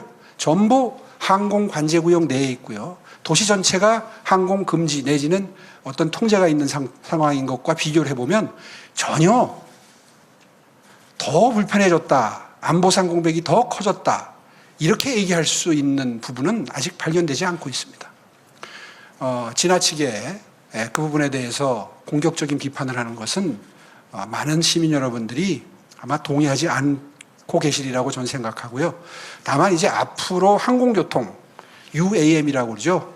이제 이게 비행 금지 구역도 설정이 돼야 되고 항로도 설정이 돼야 되는데 아직 우리보다 과학기술이 앞서가는 나라들의 경우에 서울시와 경쟁하는 UAM 도입에 대해서 경쟁하는 도시들의 사례를 보면 아직은 UAM에 대해서는 원칙도 항로도 설정된 도시가 없어요. 이번 기회에 그 비교를 해보려고 파악을 해보니까 아직은 설정된 항로가 없어요. 그런 상태에서 자꾸 선입견을 가지고 어떤 왜곡이 생길 것이다, 불편이 생길 것이다. 이런 비판은 저는 바람직하지 않다 이렇게 생각합니다. 예, 말씀 잘 들었습니다. 이게 아까도 이미 시장께서 말씀을 하셨는데 이 고도 제한 문제 같은 경우에 송 후보는 대공포대가 배치되면 용산 지역 고도 제한이 강남까지 영향을 미칠 거다. 그런 식의 주장도 하시는데요. 이게 어떤 식으로든 사람들은 이게 사실상의 청와대가 있으면서 고도 제한이 있을 수밖에 없다. 혹은 조금의 변경이라도 있을 수밖에 없다고 생각을 하는데 정말 하나도 기존에 추가되는 제한이 없는 것입니까? 그렇습니다. 제가 그 대통령 당선인 시절에 인수위에 직접 방문했던 게 오후고요. 토요일 오후인데요. 그날 오전에 저희 서울시 행정 2부 시장, 주로 도시계획을 전담하는 부시장입니다. 행정 2부 시장, 도시계획국장, 과장, 그리고 인수위의 경호 책임자, 또 그때 당시에 문재인 정부의 경호실 차장이 파견이 되어 있었습니다. 그분들과 오전에 제가 방문하는 날 오전에 실무회의를 하도록 조치했습니다. 그 자리에서 전혀 지장이 없다는 확답을 받았습니다. 지장이 없다고 확답을 하고 있는데도 계속 그럴 리가 없다, 그럴 리가 없다. 이거는 선동이죠. 비판의 수준을 넘는 거라고 생각합니다. 그럼 비행 금지 구역 같은 것도 지금 용산에 이미 어느 정도 설정돼 있을 건데요. 방금 전에 말씀드린 게 그겁니다. 항로에 대해서 이미 설정돼 있었던 그 항로의 비추어 보아도 전혀 크게 선진 외국 도시들에 비해서 지금 말씀드린 베를린, 영국, 프랑스, 독일, 워싱턴 DC 같은 경우는 시 전체가 비행 금지 구역입니다. 그렇게 해놓고도 아무 문제 없습니다. 다른 도시들은 그럼 다 어떻게 해결하고 있겠습니까? 그걸 자꾸 청와대에서 용산에 옮기는 것에만 초점을 맞춰 설명을 하니까 그럴듯해 보이는 비판처럼 보이지만 다른 나라, 다른 도시들도 대통령궁이나 수상관저 같은 경우에 다 유사한 규제를 하고 있어요. 그렇기 때문에 추가 규제는 없다고 하는 경호실의 답변을 믿어야 될 시점이라고 저는 생각합니다. 아까 말씀하신 당선 시절 대통령 면담도 하셨고 인수위 관계자들, 경호 관계자들 만나서 이제 말씀을 나누셨다고 이제 협의가 있었다고 말씀을 하셨는데요. 그러면서도 이제 지적하셨듯이 너무 속도가 빠르다. 최소한 청와대 1년 들어가서 차근차근 준비해서 해야 되는 거 아니냐 했고, 그다음에 그 발표가 난 직후에 서울시는 곧바로 이제 도시계획에 전혀 차질이 없다는 입장을 내셨는데요. 거기에 대해서 이제 졸속, 불통, 뭐 혹은 독선 뭐 이런 지적이 있었습니다. 대통령에 대한. 그런데 그렇게 이제 뭐 문제점을 말씀하셨겠지만 그렇게 쉽게 받아들이신 이유가 무엇인지. 쉽게 받아들였다는 게 예, 그 수용하신 그걸 이 제기를 제가요? 예, 그런 부분을 토론하는 과정에서는 충분히 반대 의견을 개진하지만 결정이 돼서 대국민 발표를 했는데 그 다음에 반대를 하는 것이 바람직한가요? 아니 이전에 협의 과정에서 예. 좀 더 이제 저 목소리를 내셨는지. 네. 예. 그러면 이또 당시 상황을 이젠 지난 일이니까 조금 밝혀도 되겠네요. 제가 뵈러 들어가서 그 대화를 나눌 때 오늘 참 제 드리기 어려운 말씀 좀 드리려고 왔습니다. 제가 생각하기에는 지금 시중의 여론이 이러이러합니다. 시중에 많은 이 진전 속도가 지나치게 빠른 거에 대한 우려가 있습니다. 이렇게 말씀을 드리니까요. 의외로 선선히 저도 오늘 오전에 용산을 다녀왔는데 그날 다녀오신 날입니다. 다녀왔는데 그거 그렇게 서둘러서 들어가면 문제들이 있기는 있겠더라고요. 이렇게 동의를 선뜻해 주시는 거예요. 그래서 제가 잔뜩 이제 이렇게 논의를 준비해 가지고 들어갔던 게 조금 머쓱해지기 시작했죠. 동의를 해 주시니까요. 본인이 인식하고 계시다는데 계속 그 얘기를 할 수는 없지 않습니까? 대화 분위기상. 그래서 제가 속으로 이런 생각을 했습니다. 오전에 갈 때 김병준 위원장님이나 또 김한길 위원장님이나 이런 분들 몇 분이 같이 가셨더라고요. 그래서 이분들이 가셔서 지나치게 빠른 진전 속도는 바람직하지 않으니 좀 천천히 가자고 건의를 하셨고, 그게 수용이 된 상태로 내가 만나게 된 거구나라고 제가 깨닫게 됐어요. 그래서 제가 준비해 갔던 말을 절반밖에 못했습니다. 그 절반만 해도 굉장히 듣기에는 조금 좀 거북하실 말씀도 많이 드렸습니다. 제가 외람됩니다만은 세간의 여론이 이렇습니다. 이거는 꼭 알고 결정하셔야 될 것 같습니다. 해서 뭐 다 밝히기는 힘들지만 하여튼 많은 말씀을 드렸고요. 그런데 계속해서 그 말씀을 드리기에 분위기가 적절치 않아져 버렸어요. 그래서 제가 그 미팅을 마치고 나오는 때에는 거의 안 가는 걸로 저는, 그러니까 안 간다기보다도 그 다음날 발표는 최소한 조금 여유를 가지고 가겠다든가 이제 이렇게 바뀌는 걸로 저는 받아들인 겁니다. 그날 상황을. 그렇게 하고 아주 저는 그 목표를 달성했다는 생각에 가벼운 마음으로 그 자리를 떠났습니다. 그런데 이제 그 이후에 또 논의가 이루어졌겠죠. 어떤 논의가 이루어졌는지 저는 알 길이 없습니다. 그런데 그 다음날 예정대로 11시에 그렇게 발표를 하시는 모습을 보면서 여러 가지 장단점을 비교한 끝에 아마도 늦추면 못 간다라고 결론을 내리고 다소 무리스럽더라도 가는 걸로 방향을 설정하신 것 같다. 이렇게 받아들인 거죠, 저는. 예. 이게 박민 총무께서도 말씀하셨듯이 이 청와대 이전이라는 게 대단한 상징성을 간 사건이면 사건인데요. 이제 윤석열 대통령도 말씀을 하셨지만 공간의 의식을 지배한다 해서 지금 대통령 취임하시고 나서 보이는 모습이 이전과는 다른 파격적인 모습이 많은데요. 예를 들면 도어 스태핑 브리핑 같은 경우 뭐 이런 것들이 있습니다. 그거에 대해서 일각에서는 코스프레 아니냐, 저게 얼마나 오래 가겠느냐 하는 얘기도 하고, 막 국정 현안이 복잡해지면 아마 피하실 거다 했는데, 그 문제에 대해서 앞으로 어떻게 계속돼야 한다고 보시는지, 아니면 이 변화에 대해서 어떻게 평가하시는지. 네. 정말 중요한 말씀을 지금 해주신 겁니다. 저는 지난 주말에 대통령 내외분께서 광장시장이었나요? 광장시장에서 시민들과 격이 없이 만나고 그리고 어디 백화점에 가서 구두를 한 켤레 샀다는 보도를 보고 저게 공간의 힘이라는 생각을 했습니다. 물론 청와대에 거주하면서도 그렇게 하실 수 있습니다. 그런데요, 마음이 다른 거예요. 저는 앞으로 그런 모습을 자주 보여주실 거라고 기대가 생겼습니다.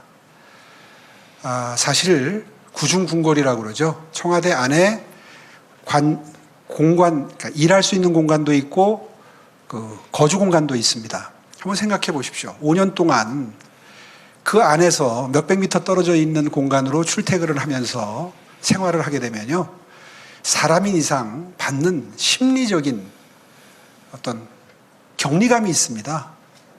특히 부부가 가장 영향을 많이 미친다, 그런 이야기를 하는데요. 그 영부인 입장에서는 정말 어떻게 보면 지옥 같은 창살 없는 감옥 생활과 유사한 생활이 됩니다. 마음이 어떻겠습니까? 굳이 그렇게 생활하는 것이 과연 국가적 리더십에 좋은 영향을 미치고 그리고 판단에 좋은 영향을 미칠 것인가는 우리가 한번 깊이 생각해 봐야 됩니다. 지금 송영길 후보가 그걸 가장 적극적으로 비판하는 입장인 게 인터뷰를 통해서 느껴지는데요. 전임 문재인 대통령께서도 필요하니까 여민간에 내려와서 실제로 비서진들과 격이 없이 소통했다. 그게 무슨 옮기는 이유가 되느냐, 이런 비판을 하는데요. 그렇지 않습니다. 여민관에서 참모들과 소통하는 것도 문제였지만 어디에 거주하면서 어떻게 시민들과 호흡하고 국민들과 호흡하는지가 어떤 사고 체계나 판단력이나 리더십의 스타일이나 이런 곳에 음으로 양으로 많은 영향을 미칠 수밖에 없는데, 저는 외부에 지금 외교부 공간과 같은 어떤 그런 곳에 거주하시면서 수시로 시민들과 접촉하는, 과거의 권위주의 시절에도 무슨 가끔씩 옛날에 임금님이 서민 행색을 하고 백성들과 어울렸던 것을 연상케 하는 이벤트성 이런 그 모습이 종종 있었고 그것이 뉴스가 됐었는데요. 앞으로 더 이상 그런 것이 더 이상 뉴스가 안 되는 나라. 어떻게 보면 메르켈 총리가 일을 마치고 동네 슈퍼에 들려서 그날 저녁 때 필요한 저녁 식재료를 사가지고 귀가하는 그 정도까지는 아니라도 거의 그런 분위기가 일상화되는 그런 나라가 된다면 저는 그것이 국민들께 과연 바람직하지 않은 변화인가 되묻고 싶습니다. 저는 오히려 기대가 생겼다 하는 말씀을 드립니다. 역시 참 오 시장님 말씀 잘하시죠. 그렇지만 이 토론의 가장 중요한 덕목이 시간을 지키는 거기 때문에 이후 질문에는 조금 간결하게 하겠습니다. 압축해서 답변했으면 감사하겠습니다. 어제 송영길 후보가 문재인 정부의 부동산 정책에 대해서 사실상 실패임을 인정을 저는 했다고 보여집니다. 오 시장님도 말씀하셨지만 게다가 서울시의 부동산 문제는 전국에 영향을 미칩니다. 중앙과 지방의 격차의 핵심적인 현안이기도 합니다. 그러면서 이번에는 서울시 부동산 정책에 대해서 매일경제 심윤희 의원께서 질문을 이어가겠습니다. 네, 질문 드리겠습니다. 오 시장님은 4.7 재보선 때 취임 일주일 내 규제를 다 풀겠다 그렇게 하시고 실제로 신속 통합 기획도 도입하시고 또 35층 규제도 폐지하셨습니다. 근데 집값이 꿈틀거리니까 기존 입장을 바꾸셔서 재개발 재건축 속도 조절 필요성을 언급하셨는데요. 이게 신속과 신중이라는 두 개의 가치를 균형을 맞추겠다 이렇게 말씀하셨는데 시장에서는 좀 회의적인 반응이 나옵니다. 그 두 양립할 수 없는 가치를 맞출 수 있느냐. 그리고 오 시장님의 부동산 철학이 좀 오락가락한다. 그래서 뭔지 진심이 뭔지 알고 싶다 이런 얘기가 있는데 어떻게 생각하시는지요? 오락가락하는 것처럼 비춰지는 모습이 부동산 투기 내지는 투자를 생각하는 분들에게 작용했으면 좋겠습니다. 사실 신속, 신중이라는 가치는 지금 말씀하신 대로 양립할 수 없는 충돌하는 가치입니다. 신속하게 많은 물량을 신규주택을 공급만 한다거나 신중론을 문재인 정부처럼 신중을 핑계로 해서 더 이상의 재개발 재건축 지구를 지정도 안 하고 속도도 내지 않는 부동산 재개발 재건축 정비사업 억제 정책을 편다거나 이렇게 하는 것이 얼마나 큰 폐해를 가져오는지는 뭐 설명이 더 이상 필요 없지요. 그래서 노련한 전문가가 필요하고 타이밍을 적시에 포착할 수 있는 기민한 판단력이 필요하고 또 훈련받은 리더가 필요한 것 아니겠습니까? 그런 의미에서 저는 지난 1년 동안 스스로 부동산 공급 정책을 평가한다면 평균점 이상을 스스로 주고 싶습니다. 또 시장의 평가도 그렇다고 저는 자부를 합니다. 실제로 지금 53군데 재건축 재개발 지구에 재건축 재개발 사업이 매우 순조롭게 순항하고 있습니다. 신속 통합 기획 덕분에 속도까지 빨라지고 있습니다. 제가 작년 보궐선거 때 약속드렸던 주택 공급 물량에 대해서 우리 오히려 서울시 그 주택실장이 오히려 수치를 더 늘려가지고 임기 5년 뒤를 기준으로 해서 임기 말이면 원래 예상했던 숫자보다 더 많이 공급할 수 있을 것 같습니다라고 저한테 보고를 할 정도로 지금 잘 진행되고 있고 시장의 반응도 매우 긍정적입니다. 다만 대선을 치르면서 각종 공약이 나오는 바람에 재건축 예상되는 지역을 중심으로 해서 약간의 부동산 불안정이 시작이 됐기 때문에 그 점에 대해서는 분명한 엄중한 메시지를 보내는 게 필요한 시점이라고 판단했고요.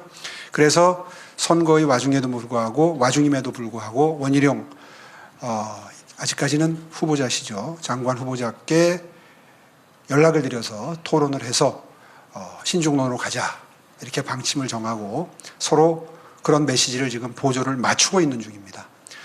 그 점에 대해서는 시장에서 충분히 민감하게 오히려 반응을 해줬으면 좋겠습니다. 네, 근데 서울에는 빈 땅이 없기 때문에 실제로 도심에 주택을 공급하려면 재건축, 재개발밖에 방법이 없습니다. 그리고 시장님도 지난번 4.7 재보선 때 전체 공급 물량의 절반가량을 재개발, 재건축을 통해서 공급하시겠다 이렇게 그렇습니다. 공약하셨는데요. 규제 완화를 늦출 경우에는 사실 공급이 차질을 빚을 수밖에 없고 네. 그럼 가격은 또 상승할 수밖에 없고 그런데요. 당장의 집값 상승을 막기 위해서 장기적인 집값 안정을 포기하는 것이냐 이런 지적도 나오는데 어떻게 생각하십니까? 그렇다면 지난 1년 동안의 성과를 다시 한번 말씀드리겠습니다. 서울시는 매년 인허가 물량과 정비 사업이 진행되는 물량을 단단히까지 계산을 합니다. 인허가 물량도 그 전 5년, 10년 평균에 비해서 지난 1년 동안 2배로 늘었고요. 정비 사업이 진행되는 가구 수도 그 전에 비해서 2배 이상 늘었습니다. 이건 무슨 얘기냐면요.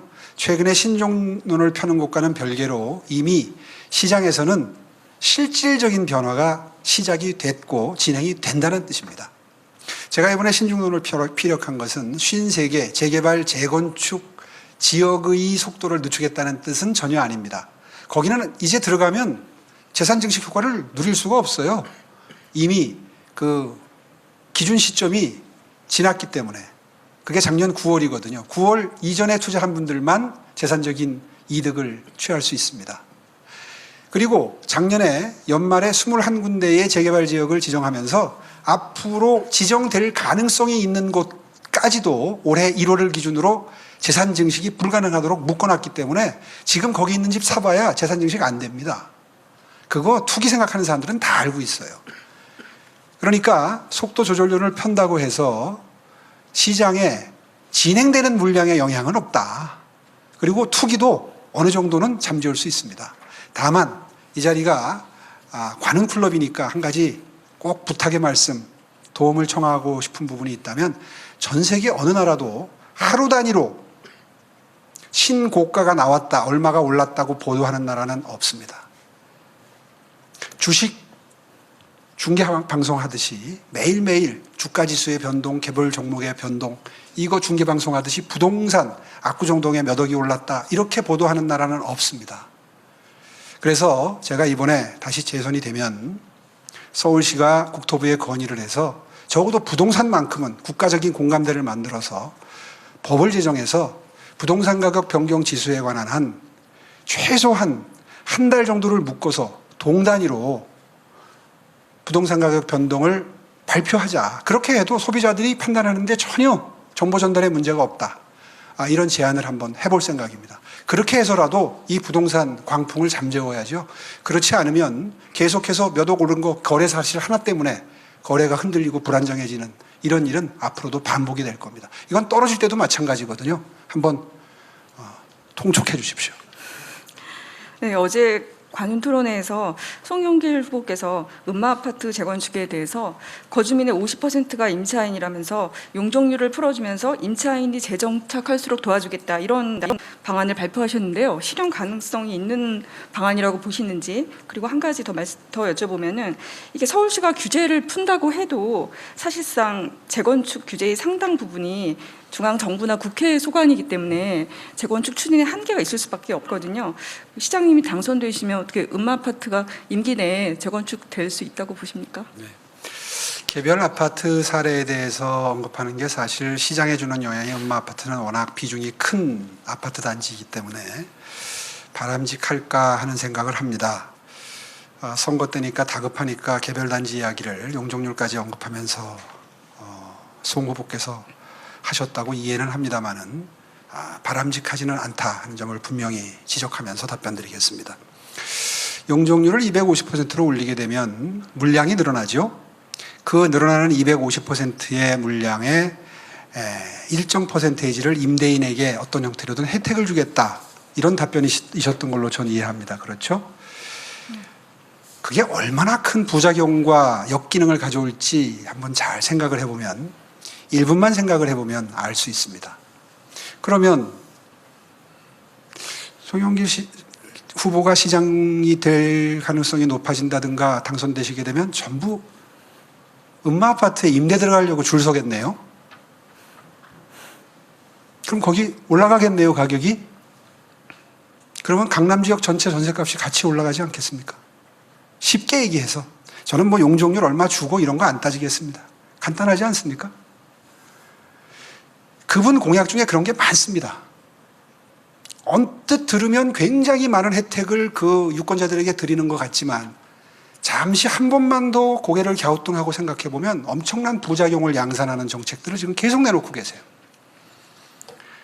나중에 토론 때 하나하나 짚기는 하겠습니다만은 결코 바람직한 행태는 아닙니다. 이미 재건축할 때 늘어나는 용적률 인센티브로 씁니다, 서울시가. 예를 들어서 250% 용적률일 때 300%, 350%를 주게 되면 분양 물량이 늘어나겠죠? 지어지는 물량이 늘어나는 것에 절반을 띄어서 임대주택화합니다. 지금 현재도. 그걸 알고 말씀하셨는지 모르겠어요. 그런데 지금 시스템은 거기에 거주하는 분들께 차례가 돌아가는 게 아니라 어느 임차인에게 차례가 돌아갈지 모르는 거죠. 그게 상식적이고 공평합니다. 그렇지 않습니까? 그 아파트에 살던 임차인에게 혜택을 준다고 하는 순간 재개발 가능성이 있는 아파트들 전국에 있는, 서울에 있는 모든 재건축 아파트, 거기 음마아파트만 그렇게 해줄 수 없잖아요. 그 재건축 아파트 다 그렇게 해줘야 될 거 아니에요. 그러면 그 아파트들 전부 전세 들어가려고 줄 서지 않겠어요? 나는 저분이 과연 인천시장 4년을 하신 행정 경험이 있는지 이런 대목에서 매우 회의적입니다. 그런 공약은 부작용을 특별히 신경 써서 정책 구상을 한 다음에 정책을 내놓으셔야 된다고 생각합니다.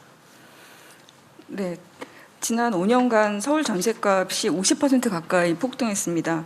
특히 임대차법 시행 2년이 되는 7, 8월부터는 계약갱신 청구권을 사용하는 물량이 시장에 나오면 전월세 가격이 급등할 것이라는 우려가 나오고 있는데요. 임대차법은 어떻게 고치는 것이 바람직하다고 보시는지 말씀해 주시고요.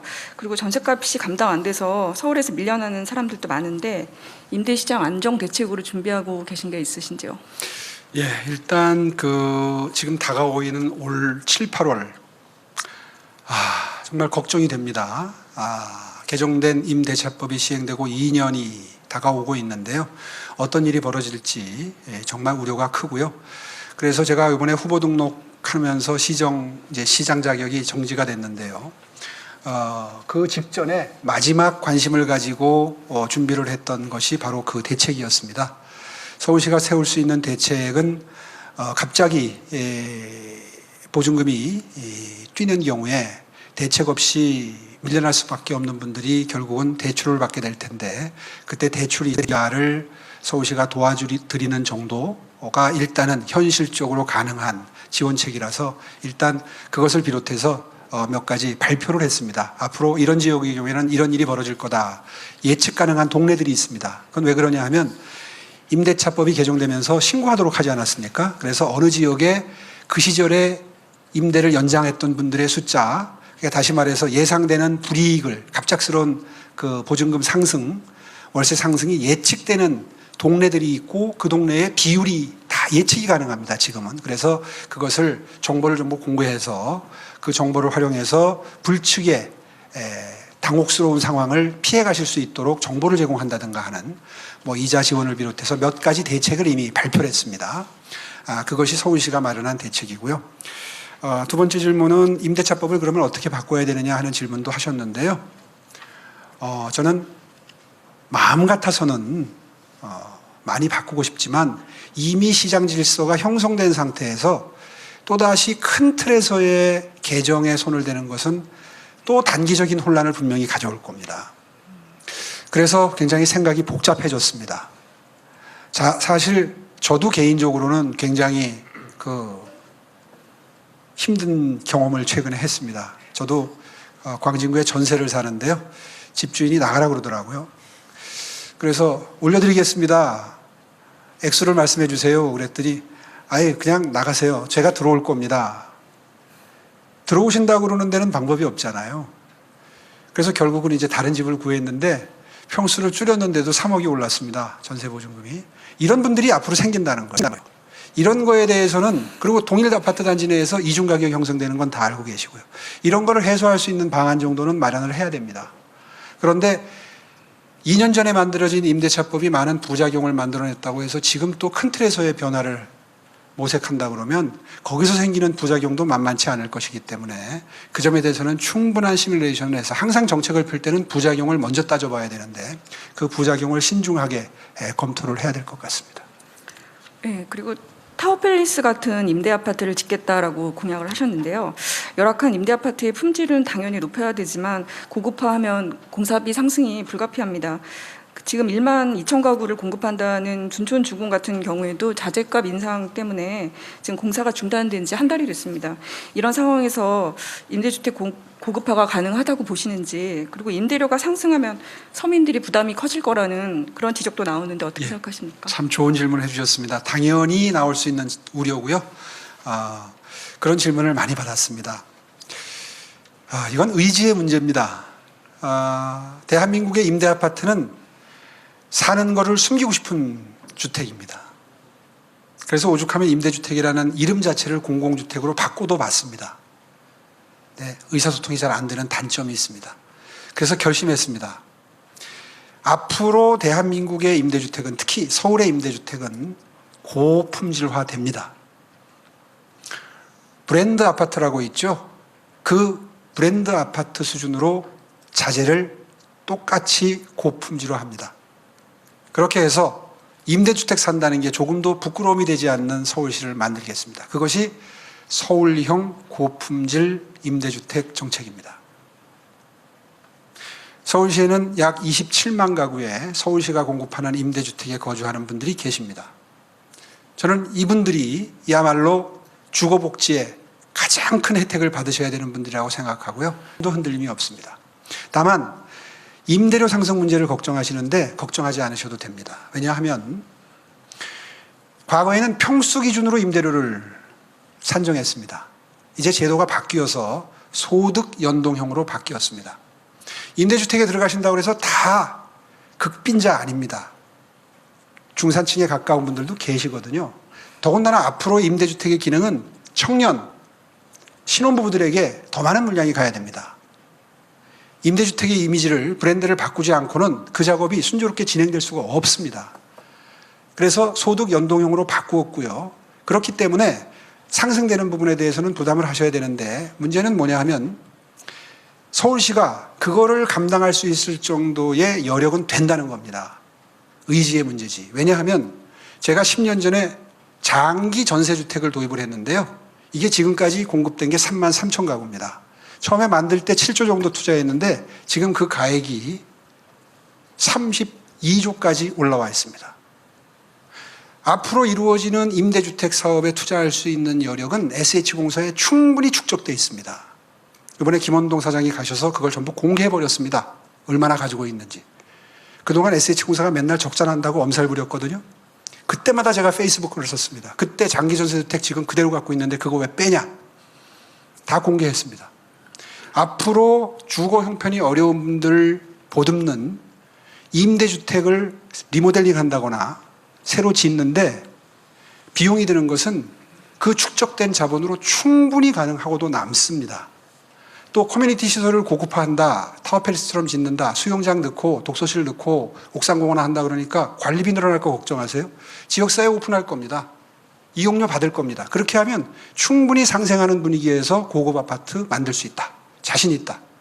그리고 적어도 서울의 이러한 변화가 전국으로 퍼져나갈 수 있도록 하겠다 하는 제 굳은 결심을 다시 한번 밝힙니다. 감사합니다. 아시다시피 서울시정은 국가에 거의 비견할 정도로 대규모고 다양한 분야를 포괄하고 있습니다. 이번 질문은 서울시의 복지정책이나 교육정책, 그리고 시민단체 지원, 그리고 교통방송 등에 대한 현안에 대해서 질문을 이어가도록 하겠습니다. 서울신문의 최광숙 대기자님 부탁드립니다. 네, 먼저 복지 정책에 대해서 여쭤보고 싶은데요. 우리 시장의 복지 정책은 그 모두에게 골고루 나눠주는 그런 보편적 복지가 아니라 어떤 특정한 타겟을 정해줘서 나눠주는 선별적 복지 정책에 대해서 소신을 갖고 계신 걸로 알고 있는데, 그래서 과거 한 10년 전에 무상급식 관련해서 우 시장께서는 단계적 무상급식 주장하시면서 전면적인 무상급식 반대하셨습니다. 그 주장을 관철하기 위해서 주민투표까지 하려고 하셨고요.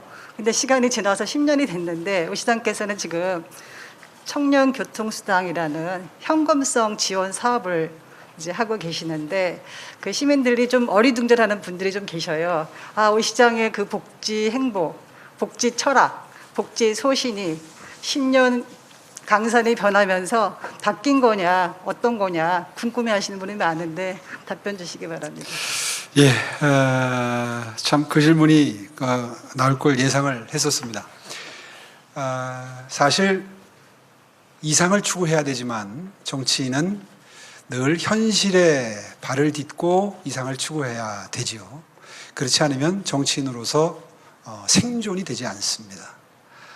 그렇다고 해서 하늘만 바라보고 이상만 추구하는 정치인은 몽상가죠. 또 너무 현실만 추구하면 정치인이 아니라 정치꾼이라는 평가를 받게 됩니다. 당선되는 게 지상 목표인 생계형 정치인이 되고 말죠. 그 균형을 찾기가 매우 어렵습니다. 오세훈은 정치를 하는 이유가, 저는 어려운 사람 돕기 위해서 정치한다고 습관처럼 얘기합니다. 많이 알려져 있지 않은 비화인데요. 10년 전에 마이클 쉐라든이라는 세계적인 복지학자가 있습니다.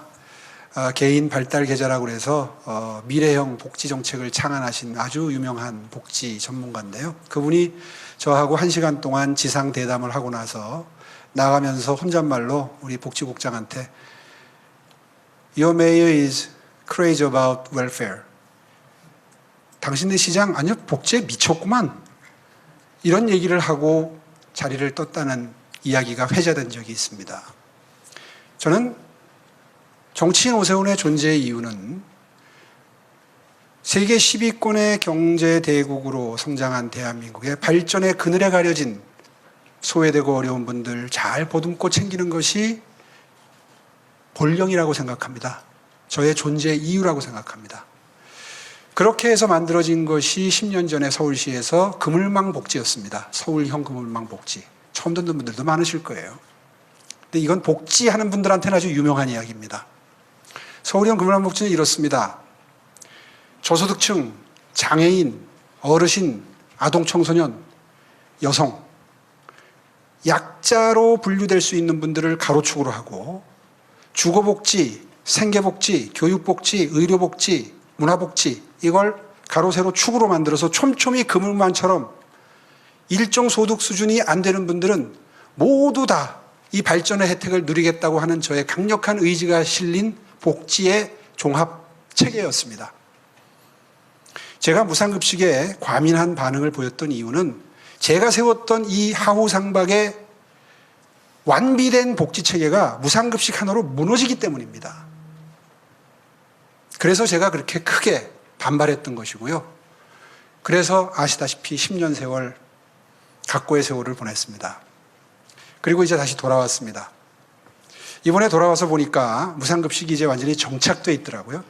그래서 돌아오면서 결심했습니다. 받아들이기로. 그래서 유치원 무상급식, 어린이집 급식 지원 다 제가 앞장서서 시작했습니다. 기왕 정착된 거 하자. 그러나 무상급식을 제외하고 다른 것들은 전부 하우상박입니다. 안심소득도 마찬가지고요. 지금 말씀하신 청년 교통수당도 현금으로 주는 게 아니라 그 사람이 교통을 이용한 거에 20% 인센티브를 마일리지로 주는 겁니다. 절대 그냥 주지 않습니다. 또 청년 월세 지원도 시작했습니다. 월 20만 원씩 10개월인데요. 한시적으로 줍니다. 추가로 주지 않습니다. 이거는 어떻게 보면 현실을 수용한 정도 수준입니다. 이거 외에 모든 수도 서울의 복지체계는 중위소득 100%, 중위소득 80%, 중위소득 50% 이런 기준이 설정되어 있고 그 기준선 밑에만 혜택이 가도록 다 설계가 되어 있습니다. 설계가 복지정책이 수십 개가 있는 거 아시죠? 그것들이 다 소득 수준이 다 정해져 있습니다. 그러니까 큰 틀에서의 원칙은 지켜지고 있다는 거. 그러나 청년들이 너무너무 힘들어하고 미래를 정말 암울하게 생각하기 때문에 청년 지원에 관한 그런 원칙을 조금은 허물었다. 이렇게 설명드리겠습니다. 네, 코로나 사태가 장기화되면서 굉장히 다들 어려움을 겪고 계시지만 특히 말씀하신 것처럼 취약계층이 굉장히 소득계층이 양분화되면서 굉장히 어려움을 겪고 있습니다. 그래서 취약계층에 대한 복지가 굉장히 중요한 이제 과제로 떠올랐는데 그래서 서울시에서는 7월부터 안심소득 시범사업을 이제 실시하는 걸로 알고 있습니다.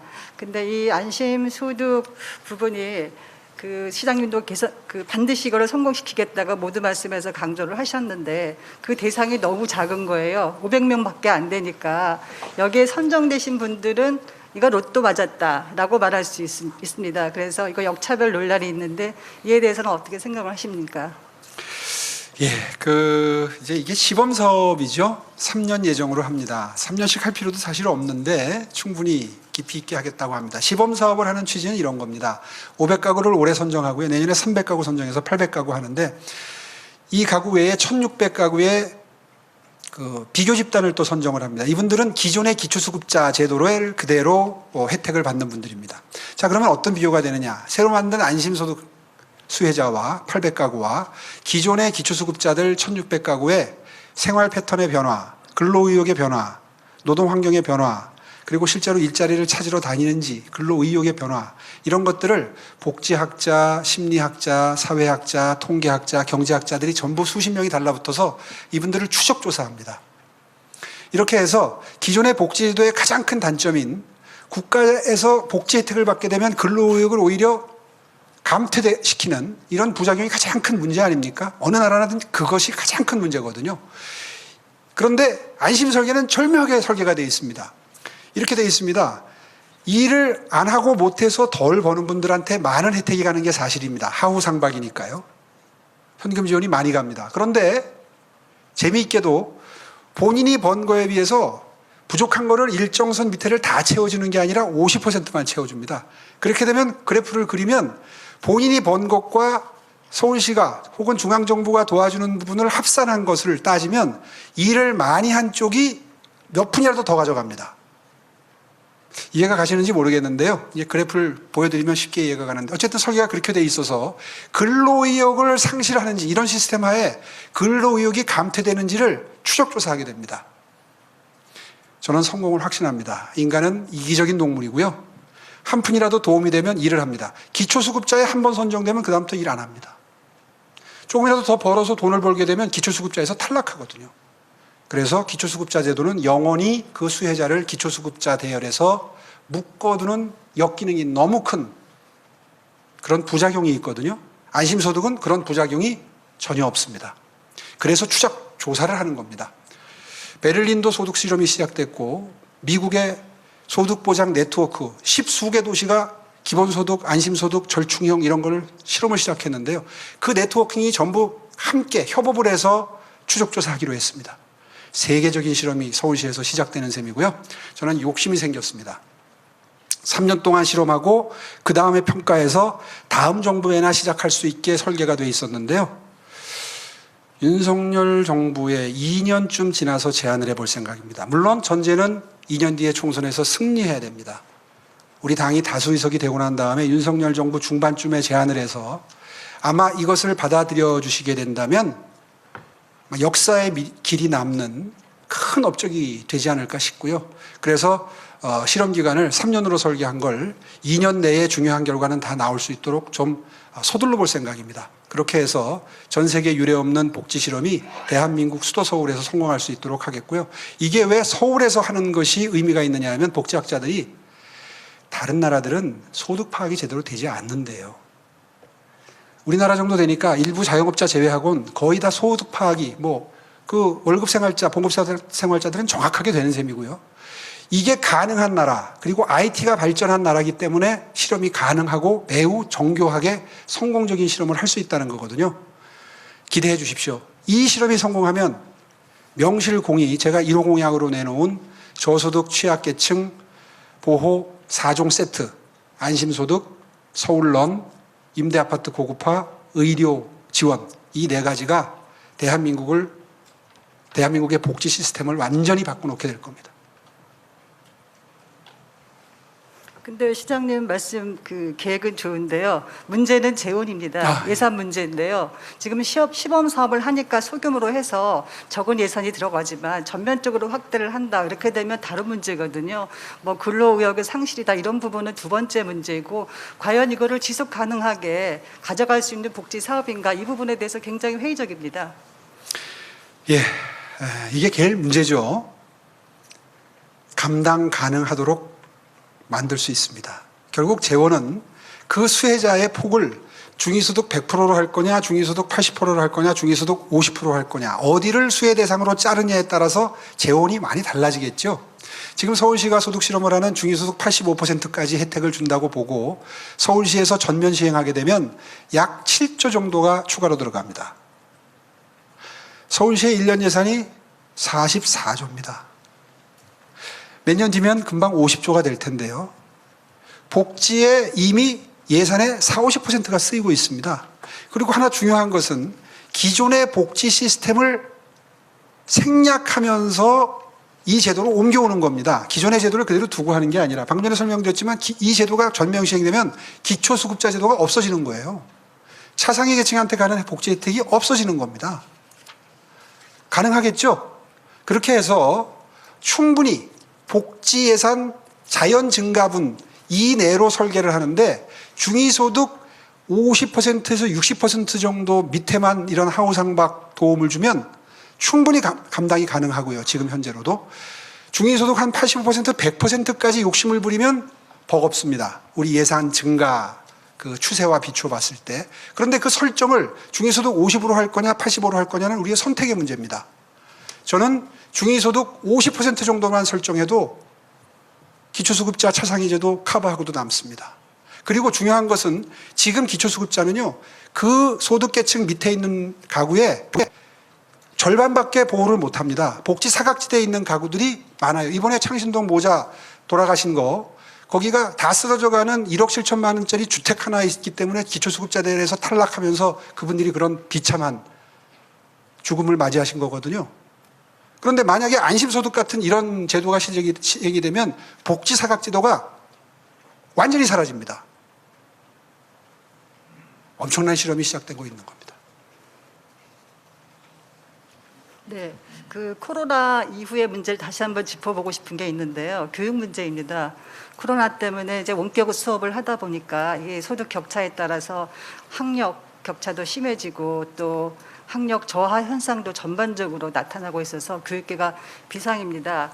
그래서 서울시도 그 저소득층 자녀들을 위해서 공짜로 무료로 그 인터넷 강의를 들을 수 있도록 그런 서울런 사업을 하고 있는 걸로 알고 있는데요. 취지는 굉장히 좋다고 생각을 합니다. 하지만 일부에서는 이게 특정 업체, 교육업체하고 너무 고가로 사업 계약을 맺었다. 그래서 그 업체에 특혜를 줬다. 그래서 이거 사교육 시장만 배부르게 한 거 아니냐.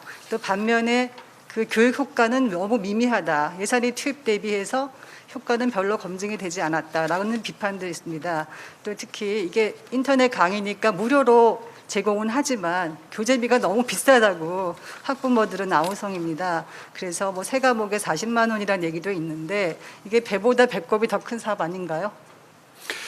예, 정말 깊은 관심 너무너무 감사드립니다. 오늘 제가 지금 받은 질문은 시의회에서 작년 하반기에 정말 경로를 벌였던 민주당 시의원님들이 훨씬 많으시잖아요. 그분들이 정말 결사적으로 못하게 방해를 했던, 저항을 했던 사업을 진행시키는 과정에서 경론을 벌였던 주제입니다. 결론적으로 말씀드리면 문제될 게 전혀 없고 오히려 자부심을 가질 만한 프로그램이다, 이렇게 설명을 드리겠습니다. 잘 익숙치 않은 분들을 위해서 잠시 제도를 설계한 배경을 말씀드리면, 사교육의 필요성을 인정하고 사교육을 받고 있는 학생의 비율이 4분의 3이 넘습니다. 이미 공교육은 그 정도로 무너져 있죠. 엊그저께 스승의 날 다시 태어나도 스승을 할 것이냐 물어보니까 29.9%가 다시 한다, 이렇게 답변을 할 정도로 정말 이 스승의 길에 대한 회의가 깊습니다. 그런 상태에서 학력 격차를 해소하려면 사교육을 활용하는 방법이 가장 효율적인데 명분에서 밀립니다. 공교육을 활용해야 되는데요. 이제 그 논쟁이 벌어졌던 거죠. 그러다 보니까 이런 디테일까지 이제 공격을 받게 됐었습니다. 다 극복했습니다. 실제로 학원들이 이 프로그램이 너무 저소득층을 위해서 좋은 역할을 한다는 거에 동의해서 굉장히 싼 가격에 계약을 해줬고요. 정말 인기 있는, 우리가 꼭 모시고 싶었던 학원, 정말 학생들이 듣고 싶어하는 무슨 아이스크림 뭐라는 그 학원이 있는데 거기가 좀 비쌌어요. 그래서 시의회에서 많이 질타당했습니다. 그래서 협조를 구해서 앞으로 좀 싸게 해주기로 계약이 됐는데요. 이런 비용 같은 건 충분히 감당 가능합니다. 교재비가 비싸다고 하는데 서울시가 지원하면 됩니다. 굉장히 소득 수준이 낮은, 지금 현재로서는 중위소득 한 50-60% 밑에 학생들만 해당이 되거든요. 여기에 교재비 지원해도 아깝지 않습니다. 저는 교육의 힘을 믿습니다. 중고등학교 때 학습 성취도가 낮아서 좋은 대학 못 가고 그 바람에 좋은 데 취직 못하고 또 가난한 인생을 살면서 결혼도 힘들고 다시 또 아이들한테까지 이 가난이 대물림되는 이 빈곤의 악순환을 어딘가에서는 끊어줘야 되는 것이, 그것이 복지국가 아니겠습니까? 그것이 진정한 의미에서의 계층이동 사다리의 복원인데요. 저는 거의 거기에 꽂혀 있습니다. 솔직히 말씀드려서. 그래서 제가 낸 아이디어인데요. 저는 어렸을 때 저희 어머님이 야, 공부만 잘하면 우리도 잘 살 수 있어. 그거 하나로 여기까지 왔습니다. 이제 서울시가 그걸 하겠다는 겁니다. 그 어머니의 역할을 하겠다는 겁니다. 저는 거기에는 돈 안 아낄 겁니다. 아무리 반대하는 사람들이 반대해도 단 한 사람의 인생이라도 바뀐다면 그 투자는 아낄 투자가 아닙니다. 이번 기회에 민주당에 호소합니다. 공교육을 망가뜨려 놨으면 책임을 져야죠. 왜 사교육에 의존해서 학력 격차를 해소하겠다는 것에 대해서 명분을 가지고 반대를 합니까? 저는 이 사업은 앞으로도 투자를 늘려갈 겁니다. 중위소득 50%에서 60%, 80%, 100%까지는 올려야 된다고 생각하고요.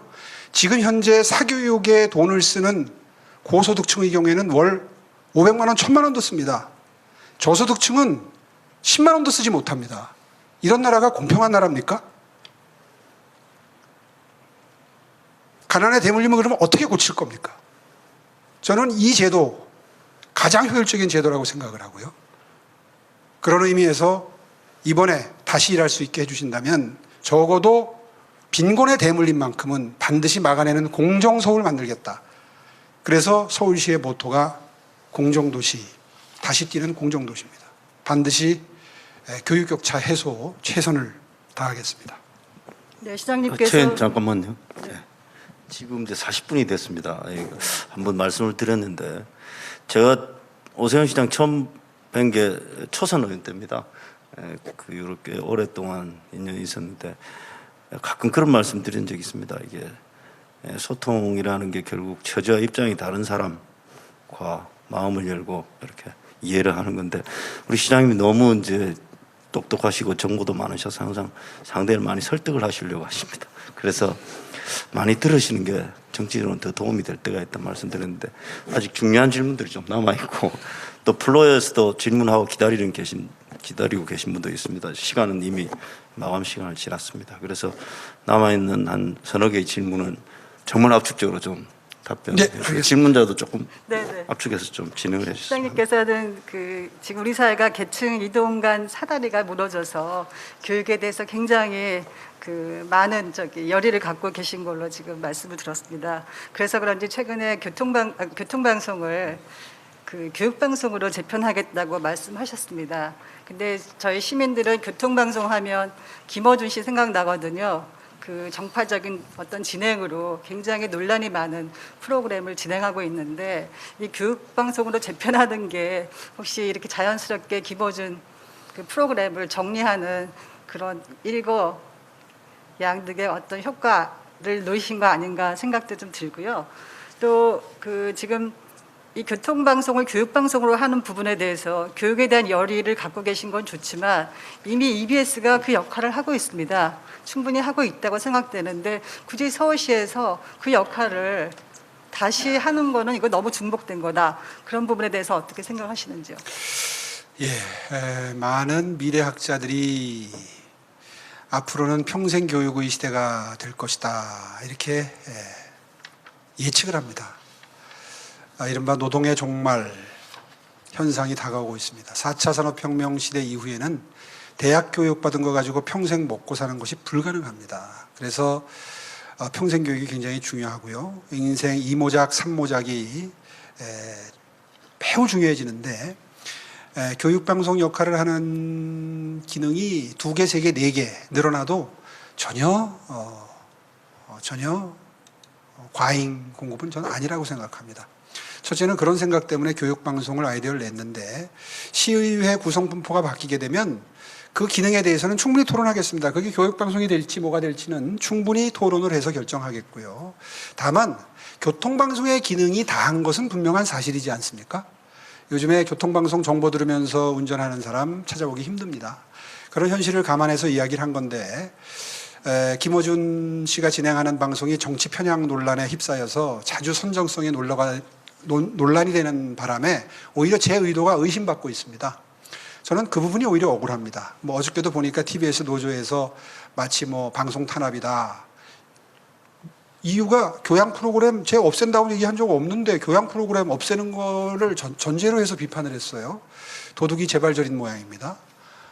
저는 교육방송을 해도 교양 프로 있을 수 있다고 생각합니다. 왜 언제 제가 그런 이야기를 했다고 그런 비판을 하는지 모르겠어요. 어쨌든 저는 오해를 받고 있다고 생각하고요. 기능이 다한 교통방송 주파수는 더 필요로 하는 영역으로 바꾸어서 시민들께 더 많은 정보, 더 많은 필요에 부응하는 방송으로 바꿔야 될 적절한 시점이 됐다고 생각하고요. 제가 혼자 바꾸겠다고 했습니까? 새로 만들어지는 시민의 대표, 시의회에서 충분한 토론을 거쳐서 바꾸겠다. 이렇게 입장을 정리했습니다. 네, 오 시장께서는 이제 취임하셔갖고 서울시 바로 세우기 이런 모토를 내세우시면서 민간 위탁 사업이나 또 보조금 지원 사업을 받는 시민단체에 대해서 고강도 감찰을 했습니다. 그래서 그 결과에 따라서 태양광 업체 여러분도 다 아시겠지만 비리가 있는 그런 업체나 관련자들을 경찰에 고발을 했는데요. 당연히 잘못된 비리가 있는 시민단체 벌을 줘야죠. 그러나 일각에서는 이게 시민단체가 아까 시장님께서는 관변단체라고 규정을 하셨는데 그래서 이거 전임시장 흔적을 지우려는 거 아닌가 이런 의견도 있고요. 또 한편에서는 또 이런 의견도 있습니다. 시민단체 예산을 삭감을 많이 하셨는데 아까 10년 동안 1조 원이라는 엄청난 예산이 시민단체에 흘러갔다. 그래서 과거에는 이게 이 서울시 국간이 시민단체의 어떤 현금 인출기처럼 전락이 됐다라고 한탄을 하셨습니다. 그래서 아무래도 이 부분이 그 시장님이 어떤 정치적 의도 이런 거 좀 갖고 있지 않으실까 생각이 되는데, 그렇지만 근본적으로는 그 시민단체의 어떤 긍정성도 부정할 수 없거든요. 또 풀뿌리 민주주의의 어떤 그 기반이 되는 거고, 시정을 시장과 시정 그 시청 공무원만 다 같이 할 수 있는 건 아닙니다. 시민들의 참여가 필요하다는 측면에서 어떤 이거 시민 참여의 또 후퇴다 이런 지적도 있는데 어떻게 생각하십니까? 예, 패러다임 전쟁, 용어 혼란 전술에 넘어가면 안 됩니다. 시민단체를 자처하고 있지만 본질은 관변단체라고 보는 것이 맞습니다. 제가 시민단체와 관변단체를 구분하는 기준은 이렇습니다. 동의할 수 있는지 한번 들어보십시오. 서울시의 보조금이나 위탁수수료가 없이는 한 달도 지탱할 수 없는 단체는 그건 시민단체가 아닙니다. 관변단체입니다.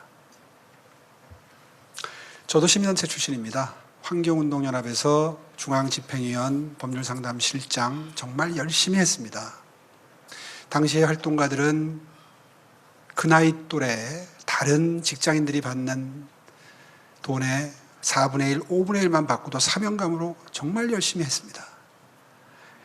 그런데 지금 시민단체를 자처하면서 민관협치를 오세훈이 파괴한다라고 주장하시는 분들은요, 죄송하지만 그게 직업입니다. 그리고 그분들 자체가 시민단체 아닙니다. 시민단체 출신인 건 맞습니다. 그런데 시민단체라고 하시기에 적절한지 본인들이 돌아보시면 됩니다. 그리고 또 관변단체면 어떻습니까? 그분들이 가져다가 쓴 예산이 정말 잘 쓰여서 시민들이 그 일, 그 정책 잘했다. 나한테 도움이 많이 됐다. 이런 평가가 충만하다면 1조 아니라 10조라도 쓸 수 있죠. 그런데 그분들이 무슨 일을 했는지 아는 시민들이 별로 없으세요. 불행히도. 왜냐하면 그 돈은 거의 대부분 그 단체의 인건비로 쓰였기 때문입니다. 그런 단체들이 하던 일들은 구청이나 서울시 산하단체들도 충분히 할 수 있는 일이었습니다. 그런데 그런 지원조직이라는 명목으로 중간 지원조직을 만들어서 그분들 인건비로 쓰면서 일부는 사업비로 쓰이긴 했죠. 그러나 그 사업의 효용성은 가히 높지 않았다. 그렇다면 정리하는 게 옳습니다. 다 없애겠다는 게 아닙니다. 가성비 높았던 사업들은 남겨두고 냉정한 평가를 통해서 과도하게 예산이 낭비된 부분들은 바로잡아야 되는데, 불행히도 민주당 시의회의 반대로 작년에 그 작업을 절반도 채 하지 못했습니다. 계속돼야 됩니다. 3년 내에 마무리하겠습니다. 관훈 토론 통상적인 진행 방식은 이제 1라운드 질문을 하고 또 우리 초청자를 좀 상찬하고 장점을 부각시키는 질문을 제가 한두 가지 하고 그다음 2라운드 질문이 이어지는 게 보통입니다. 그런데 오늘 뭐 워낙 좋은 답변들 많이 해주시고 하다 보니까 시간이 너무 지체돼서 2라운드 질문은 아쉽지만 생략해야 될 것 같습니다. 그러나 오늘 답변하는 과정에서 저희들이 또 궁금했던 부분도 많이 소화가 됐기 때문에 일단 패널의 질문은 이걸로 마무리를 하고 오늘 정말 플로에서도 좋은 질문을 많이 해주셨습니다. 그만큼 관심 있게 경청을 하셨기 때문이라고 보여집니다. 일부는 패널 질문에서 소화가 됐습니다. 그리고 일부는 다시 오 시장에게 마이크를 넘겼다가 점심을 못 먹을 것 같은 질문들이 있어서 제가 한 가지만 선정해서 죄송하지만 질문을 드려보도록 하겠습니다. 나머지 분들 다 좋은 질문들이지만 시간 관계상 그렇게 하도록 하겠습니다. 제가 본 질문에 비교적 간단하게 또 궁금한 질문은 이 질문입니다. 문재인 정부에서 유일한 야당 출신 국무회의 참석자로서 문재인 정부의 국무회의 평가를 해주십시오. 이런 질문이 나왔습니다. 사실 참 궁금한 대목이긴 합니다. 저희가 참석을 못해서 뭐 풍경도 좋고 느낌도 좋고 또 저희가 몰랐던 부분들이 있으면 좀 이 기회에 공개를 좀 해주시면 더 좋을 것 같습니다. 예. 제가 통계를 보니까 지난 1년 동안 국무회의에 8번 들어갔던데요. 그 들어갔던 때는 항상 제가 뭔가 의견을 제시하거나 건의하거나 혹은 반대를 하거나 뭔가 역할이 있을 때 참석을 했었습니다. 실제로 서울시장은 국무회의에 국무위원이 아니기 때문에 국무회의 멤버는 아니죠. 다만 배석자로 되어 있는데요. 그렇기 때문에 의견이 있을 때 참석하는 것을 원칙으로 했었는데 매번 느꼈던 것은 어떤 제안을 하건 건의를 하건 비판을 하건 간에 관련 부처 장관들이 굉장히 적극적으로 반박을 합니다. 그리고 결국 결론은 불채택입니다. 한 번도 예외가 없었습니다. 제가 여러 가지 특히 부동산 정책에 관해서 초기에는 부동산 정책에 대해서 여러 가지 건의를 했고요. 마지막 건의사항은 기억하시겠지만 최근에 검수완박 법안에 대해서 거부권을 행사해 주십사 하는 제안이었습니다. 물론 제가 발언을 시작하면 분위기가 싸해지죠. 그리고 벌써 눈빛이 공격적인 눈빛으로 변화가 되고 사안에 따라서는 뭐 법무장관, 이번 같은 경우에는 법무장관, 행안부 장관이 반박을 했고 옛날에 같으면 뭐 국토부 장관, 뭐 복지부 장관 이런 분들이 이제 나서서 반박을 했는데요. 사실 그 정도면 좋은 토론 분위기입니다. 제가 역대 10년 전에 시장직을 수행할 때도 이명박 대통령님 시절에도 국무회의를 자주 참석을 했었는데 그때도 역시 국무회의는 일사천리로 그냥 의안을 쭉 처리해 나가는 그런 그 아주 정형적인 패턴을 밟기 때문에 예상 밖의 토론을 하는 것이 좀 어떻게 보면 그 부자연스럽게 느껴지는 그런 회의 분위기 있지 않습니까? 그런 그 분위기로 진행이 되고요. 그러나 이번에는 꼭 이 사안은 들어가서 문제 제기를 해야 되겠다 싶은 것들은 해왔는데 사실 무력감이 느껴지는 것이 그래도 가끔은 현장의 목소리를 전하고 우려를 전하면 경청하는 모습을 보여주시면 더 좋을 텐데 결과가 바뀌면 더 좋을 텐데 이번 검수완박 법안에 대한 그 제안만 하더라도 나중에는 대통령께서 직접 반박을 하시더라고요.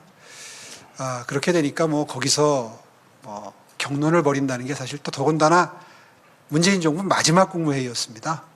그래서 다 같이 국무위원들이 식사를 하고 기분 좋게 웃으면서 내려왔는데 계속 그렇게 따지고 드는 것이 사실은 조금은 민망한 모습이어서